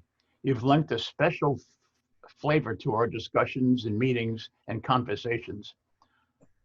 You'll be very, very much missed at these meetings, and hopefully our paths will continue to intersect. Best wishes to you in your life, to you and your family, for a very happy and holy Christmas. Very Thank proud you. of you, sir. Thank you. Yes, and I too would like to thank John. His experience that he brought to us from his involvement in Roseland was very helpful at times. And on a committee, well, that has Mr. Mancuso, who has many years of service. John's knowledge of practices in the state of New Jersey and best practices in municipalities really came in handy at times. So thank you very much, John. I wish you all the best, and I look forward to stopping by the coffee shop too. Thank you. It's my pleasure to see you all here. I appreciate the kind words. I'll say a few words now, which I was going to say later. But when I first got involved in public service at the local level, my mom was afraid that I was going to become one of those stereotypical politicians and not do good things, and everyone's going to hate me. And I promised her that going in, my name is John, and the last day I serve, my name will still be John.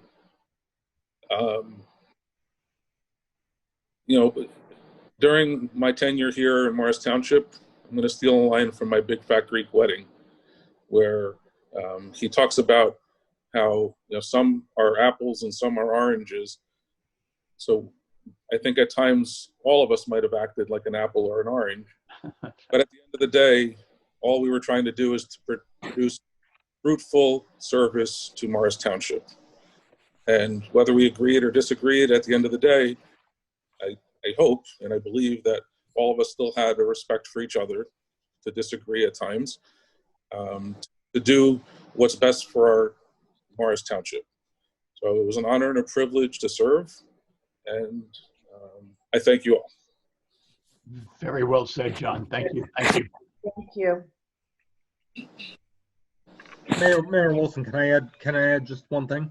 Sure. Mr. Arvanites, of course, when you say you're not a stereotypical politician, in my observations in many communities, I would very much agree with that. You come here to speak your mind, and no doubt that you are doing everything in your power to speak the mind of the residents. You and I have had a couple disagreements along the way, but I will say that we've agreed on 98% and disagreed on 2%.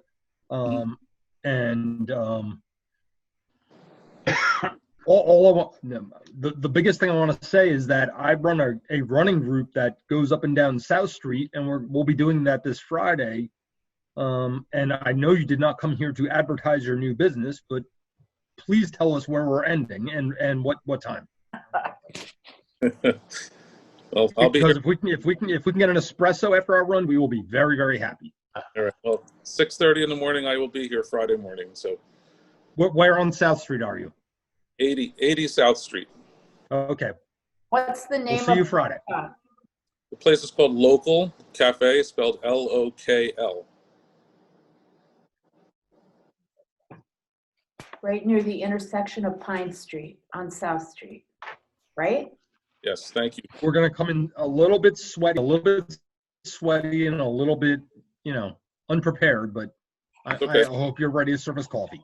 It's okay. And,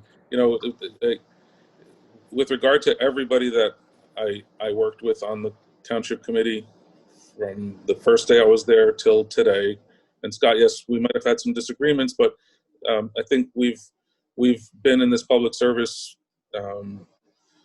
sector for quite some time, and I do respect what you do, and we don't have to always agree, but at the end of the day, you know, like you said, we're just trying to do what's best for the township and to do what's best to represent all those that we serve.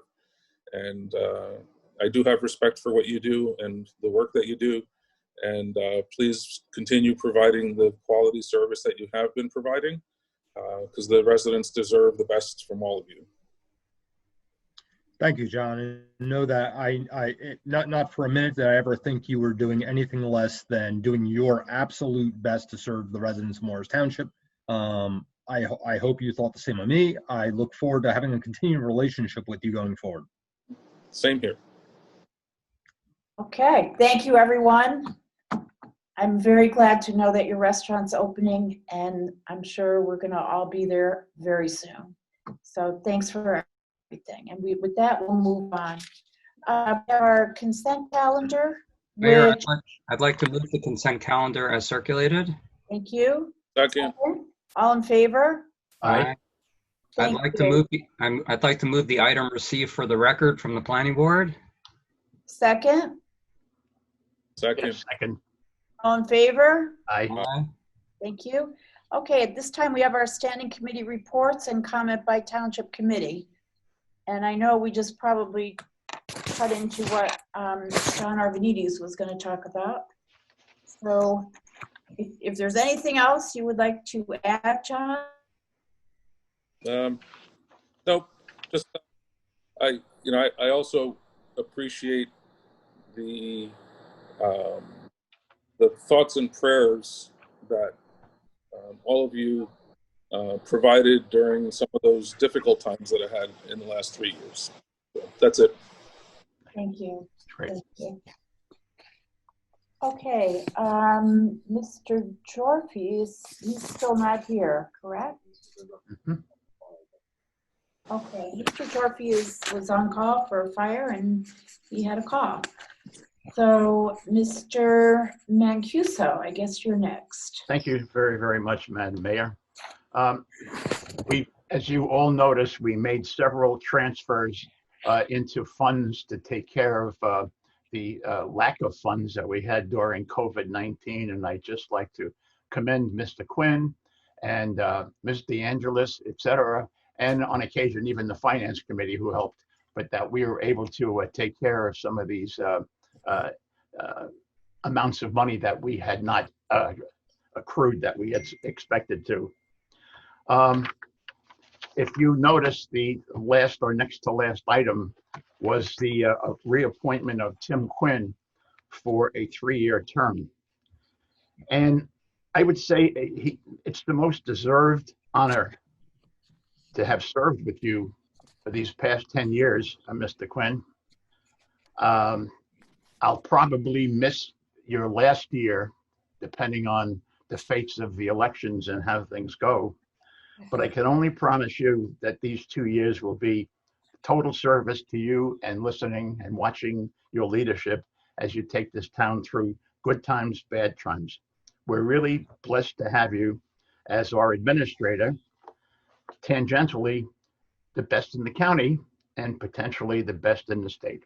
God bless you, sir. Thank you. Okay. Just one more item. My best wishes to everyone for a blessed, happy, and holy Christmas, a happy Hanukkah, and a happy Kwanzaa. And Ms. Mayor, this is your last night here. And Yes, it is. I would like, where are you? I'm getting all my stuff. You have done an exemplary and an outstanding job, and we have not agreed, as Mr. Arvanites said on several occasions, but I think under the circumstances, you held our group together. And obviously, since we only were able to do this for 3 months out of your term, it made it a very, very more difficult situation. Your learning curve was very, very steep, and you achieved it and climbed over it as well as you could have, and you did a wonderful job. My heartiest congratulations to you, Mrs. Mayor. Thank you. I really appreciate that, Mr. Mancuso. Thank you. It has been quite a year, that's for sure. Bingo. Mr. Grazel. Thank you. I have 3 standing committee reports tonight. First is engineering, to report that we are getting closer to finally having the pieces in place for implementing the quiet zone at the railroad crossing at Con Road and Convent Station. I know a lot of residents have been waiting many years for the train horns to cease, and I am hopeful that we are nearing the end and that the quiet zone will be implemented in the very near future. Shared services, I've mentioned several times this year about a task force I helped initiate to discuss ideas on sharing services with Morristown, Morris Plains, and Madison. Earlier this year, the NJ Department of Community Affairs approved our project proposal, and recently they've started working on a formal grant application that's required by the state to get funding that will enable us to hire a consultant to come in and do a full-scale review of what we've been discussing regarding DPW equipment across all 4 towns, as well as the maintenance program required to fix that equipment. So we're very happy about the progress being made there. Joint court, the chairmanship of the joint court, the joint municipal court, rotates each year amongst the 5 towns that participate in that joint court. And this year I was honored to be the chair. The court operated mostly via Zoom this year. Revenues were down quite significantly because there were many fewer drivers out on the roads and they were in their cars, and thus many fewer traffic summonses issued. Not that we're looking to issue summonses, but we do on a regular basis, and that helps pay for the joint court, the cost of running the court. With the retirement of longtime Judge Gary Troxell, we will be welcoming a new judge, Jonathan Rosenbluth, who will take over in 2021. As for my personal remarks, I'd like to start off by reminding everyone to be thankful for our frontline healthcare workers who are once again battling high levels of the coronavirus. Yeah. I'm thankful that the vaccination started at Morristown Hospital yesterday and that those frontline workers will be vaccinated. I would also like to remind everyone that we're in this together. As we move into the winter months, many of our neighbors are going to be living in isolation because it's just too cold to go outside. And so I urge everyone to pick up the phone, call your neighbors, check in with them, and see if they need any assistance. Let's help each other out to get through these final months of the coronavirus. As we close out this difficult year, I'm also thankful for many others. Thank you to our local health department and our contact tracers. As they stated earlier tonight at our Board of Health meeting, it's been a quote-unquote COVID all the time this year in the health department, and they worked overtime to keep our community safe, often over the weekends, and we should all be grateful for their hard work. Thank you to our staff at Town Hall who have kept Morris Township running throughout this difficult year with the usual high level of service that our residents expect. Similarly, I'd like to acknowledge the hard work of Administrator Tim Quinn. Tim's involved in every aspect of running our town, and Mr. Quinn, as usual, has been working double time to keep our municipality running smoothly during the tough times. As Mr. Mancuso mentioned on the agenda tonight was a resolution appointing Mr. Quinn to another 3-year term as our administrator. This is a well-deserved appointment, and I do look forward to working with Tim, running our town for another 3 years. Thank you again to Committeeman John Arvanites for his years of service as a member of our Township Committee. And I'd also like to welcome Bud Ravitz, who will be starting on this governing body in January. And lastly, I'd like to publicly thank Mayor Kathy Wilson for all the hard work she has done on behalf of our residents, for our residents. There's a lot that goes on behind the scenes that keeps our municipality running on a daily basis that most people have no idea that's happening. Just as we talked about the water system, earlier tonight, people take that for granted. But the mayor's involved in a lot of things. And if you layer on top of that, the coronavirus issues, and all the boards and committees that she sits on, she's involved in the Environmental Commission, on EDAC, on the Planning Board, all these extra duties that she undertakes. And add to that the mayor's priority for informing and educating residents. You can get a picture of how hard Mayor Kathy Wilson has been working this year. So I want residents to know that our municipality has been well served under our mayor this year. And thank you, Kathy, for a very hard year of work. Lastly, I close by wishing everybody a happy holidays, whichever holiday that might be, you might be celebrating. And let's all hope that 2021 is just a little better than 2020. A little bit. Boy. Thank you. Thank you. Thank you so much. Really appreciate your comments, all of them. So I have 2 standing committee reports and then a couple of comments, general comments. So my standing committee report for energy, environment, and sustainability is really summarized in this document that the Environmental Commission has produced. It's an annual report. It's extremely thorough. It's really well done. I'm so proud of all that our Environmental Commission has accomplished this year.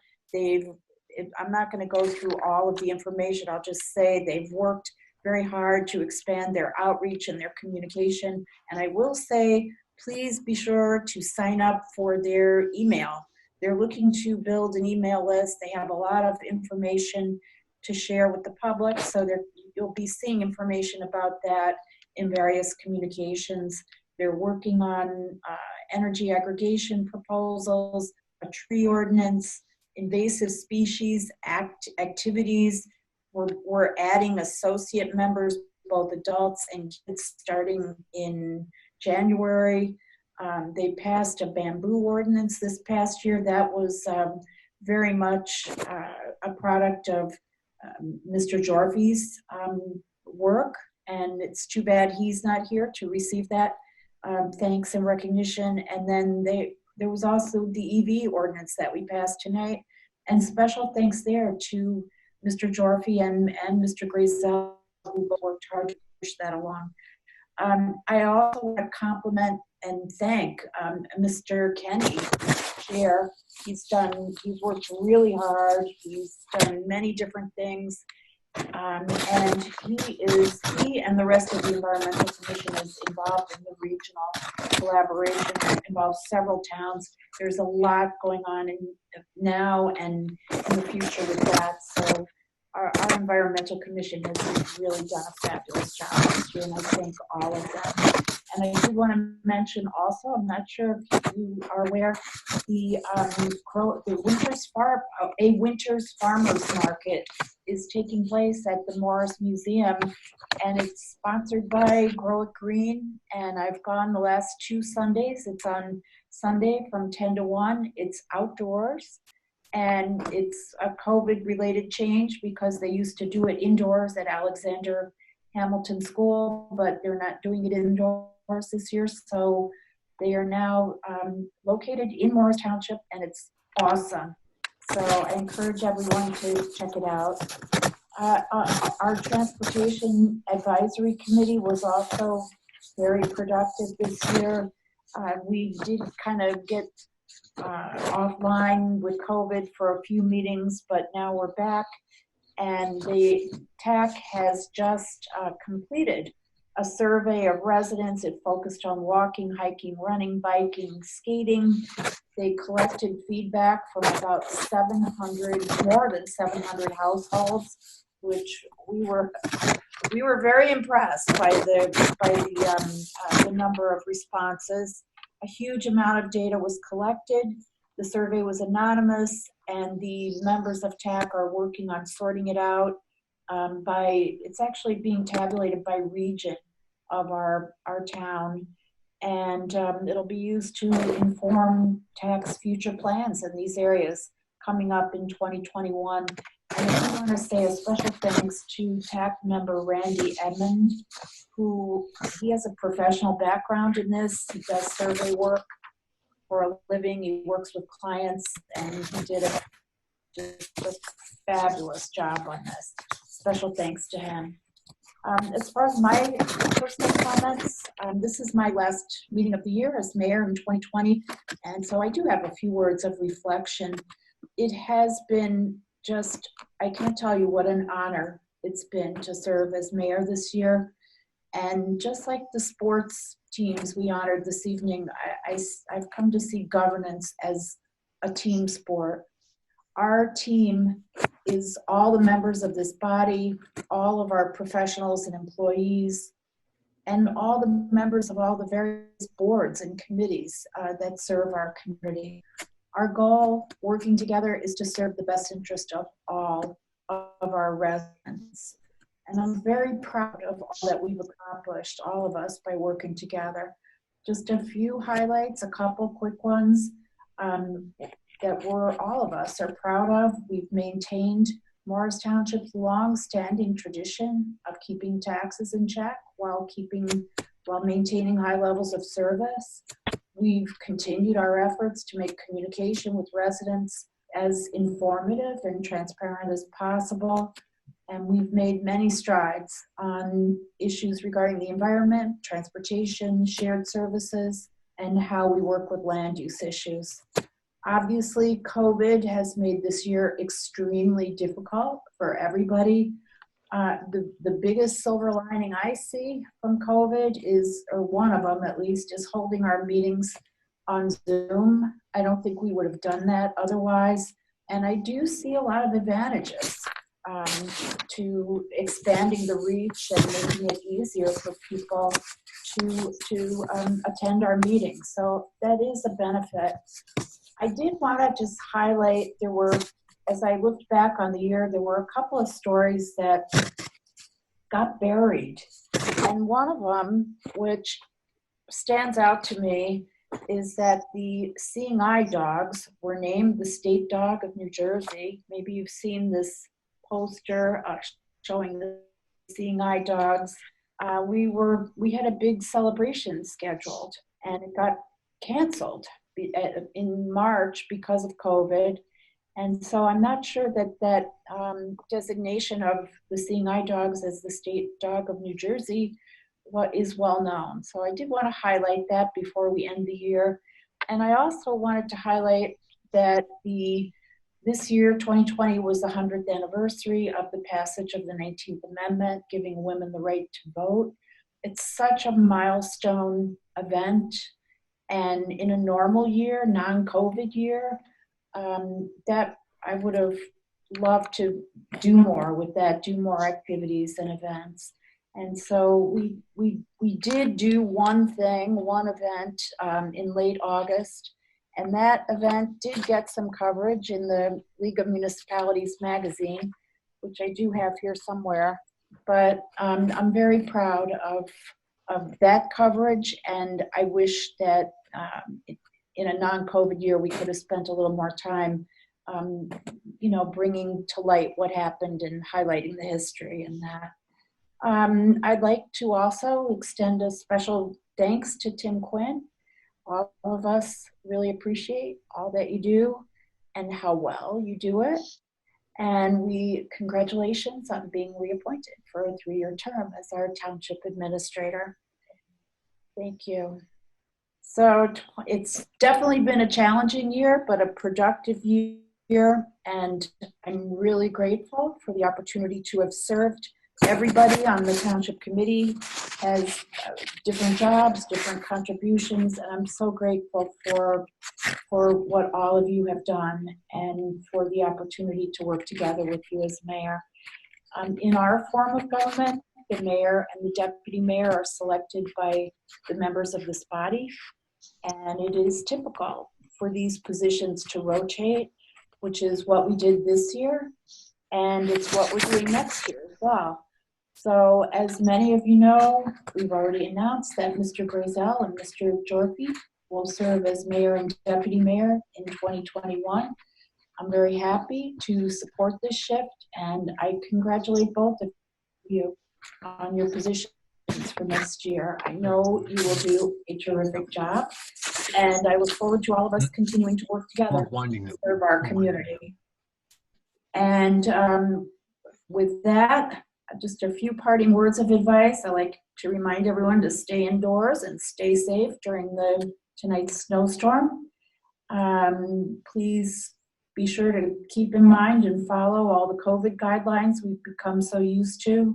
social distancing, mask wearing, hand washing. And I'd like to wish everyone happy holidays and happy new year. And thank you again for this wonderful honor of serving as your mayor this year.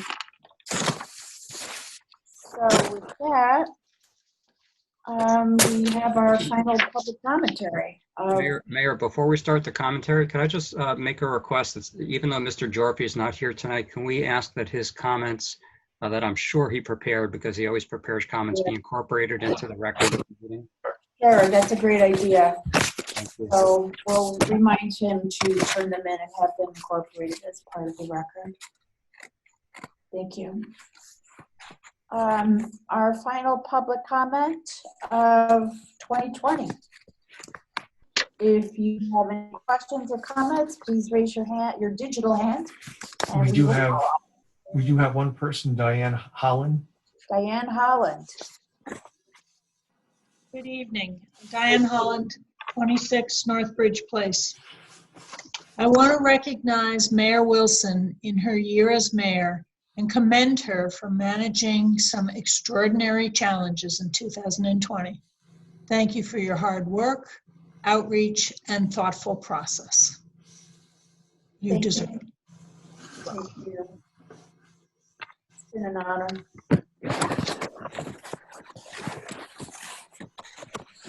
Also, Lee Goldberg. Oh, yeah, Lee Goldberg. Lee Goldberg, Mr. Goldberg. Yeah, hi, thank you. Lee Goldberg, 10 Harriet Road. I just want to also congratulate Mayor Wilson for your successfully completing this year and facing all the challenges that we collectively have dealt with. But so congratulations on all your efforts and all you've accomplished. And similarly to the entire Township Committee, to the administration, the employees, and for a year where there's been just so much thrown at all of us. The level of service certainly hasn't degraded. If anything, the communication on important topics has improved from my perspective, and ability to get information out there to folks through the use of the messenger, and even scheduling public meetings on things like payment in lieu of taxes and being able to accomplish things along that during the course of the year. And to Mr. Daly, who I'm assuming had a lot to do with having all of these technologies supporting all of this, whether it's on the boards and committees and everyone that needs to use it. It's been sort of a pretty flawless experience from reflecting on the past year. So thank you for all your efforts in making this come to fruition on behalf of the residents and folks who have participated throughout the year. Mr. Arvanites, wish you all the best in the future. Look forward to stopping by local sometime soon. Thank you for your service to the community, and again, to the entire administration, our town professionals, employees, in a year that was crazy. It's been, there's a grateful community out there who appreciates a lot and most of it. So thank you very much and have a great holiday season. Thank you. Same to you. Mayor Wilson, Mayor Wilson, may I add something? Sure, go ahead, Mr. Carlson. Thank you. As we end the year, I just want to add that, first of all, congratulations on a tremendous year of service on your part. You did not sign up to be mayor during COVID-19, but when it hit, and since we've been dealing with it, you've done a tremendous job. I can tell you that there are other communities throughout the state that are struggling with how to deal with it and being held together by spit and glue. I've now witnessed what we have done over the last year, and I can tell you that Morris Township did not miss a single beat, notwithstanding the fact that, we have lived a pandemic for the past 8 months. That's really a testament to your leadership as well as Tim Quinn's leadership. It's a great community to work for. I'm grateful to be here, and I thank you. And just job well done, Mayor. Job well done. Same to you. Same to everyone. What a year. What a year. We're close to the end of 2020, so hopefully it'll be better in 2021. 2 more weeks of fun, Mr. Quinn says here. So, all right, with that, I guess the next thing is consideration of monthly reports. Has circulated. Thank you. All in favor? Aye. Aye. And claims, let's see here, we're gonna pay our bills. $8,681,186.18. I'll offer that. Thank you, Mr. Mancuso. Second? Is there a second? Second. Roll call? Mr. Arvanites, Yes. Mr. Mancuso, Yes. Mr. Grizel, Yes. Mayor Wilson. Yes. Thank you. And Merry Christmas to everyone. Yes, same to Thank you. you. Yeah, I need a Merry motion to Christmas. A adjourn. motion to adjourn, ma'am. Mayor, before we do, Yes. if I could say one more thing, which I just remembered, and I'm not sure if it's a good thing, but I believe it was either my first or second year serving in Roseland. It was unfortunate that we had the 9/11 catastrophe occur. And my last year now of serving, we have COVID. So I don't think I'm ever going to forget the bookends of my tenure in serving. Well said, John. Be better from here, right? Yeah. Wishing everyone a happy, healthy Christmas and all the holidays, and Happy New Year as well. Thank you. Happy holidays, everyone, and please join us at our next meeting, first meeting of 2021, which will be our reorganization meeting. It'll be at 7 p.m. and it will be by Zoom. Details to follow. So with that, we have finished our 2020 year. We thank everyone, and we will look forward to seeing you on January 6th, if not before. Great. Thank you. Mayor Wilson. Thank you. Good night. Thank you so much. Good night, everyone. Do we do a motion to adjourn? Oh, I thought we did. Yeah, we Did did. I'm sorry. And then we didn't- my kept apologies. going, You so need we the need motion. another motion to adjourn. So Mr. moved. Mancuso, you want to do another one? Sure. So moved. Ditto. Okay, all in favor? Aye. Aye. Aye. Thanks, everyone. That's it. And Good night. Good night. John, we'll see you on Friday at your coffee shop. Got it. I'll be here. Take care. Happy holidays and forward. Happy New Year, everyone. Good night. Thank you.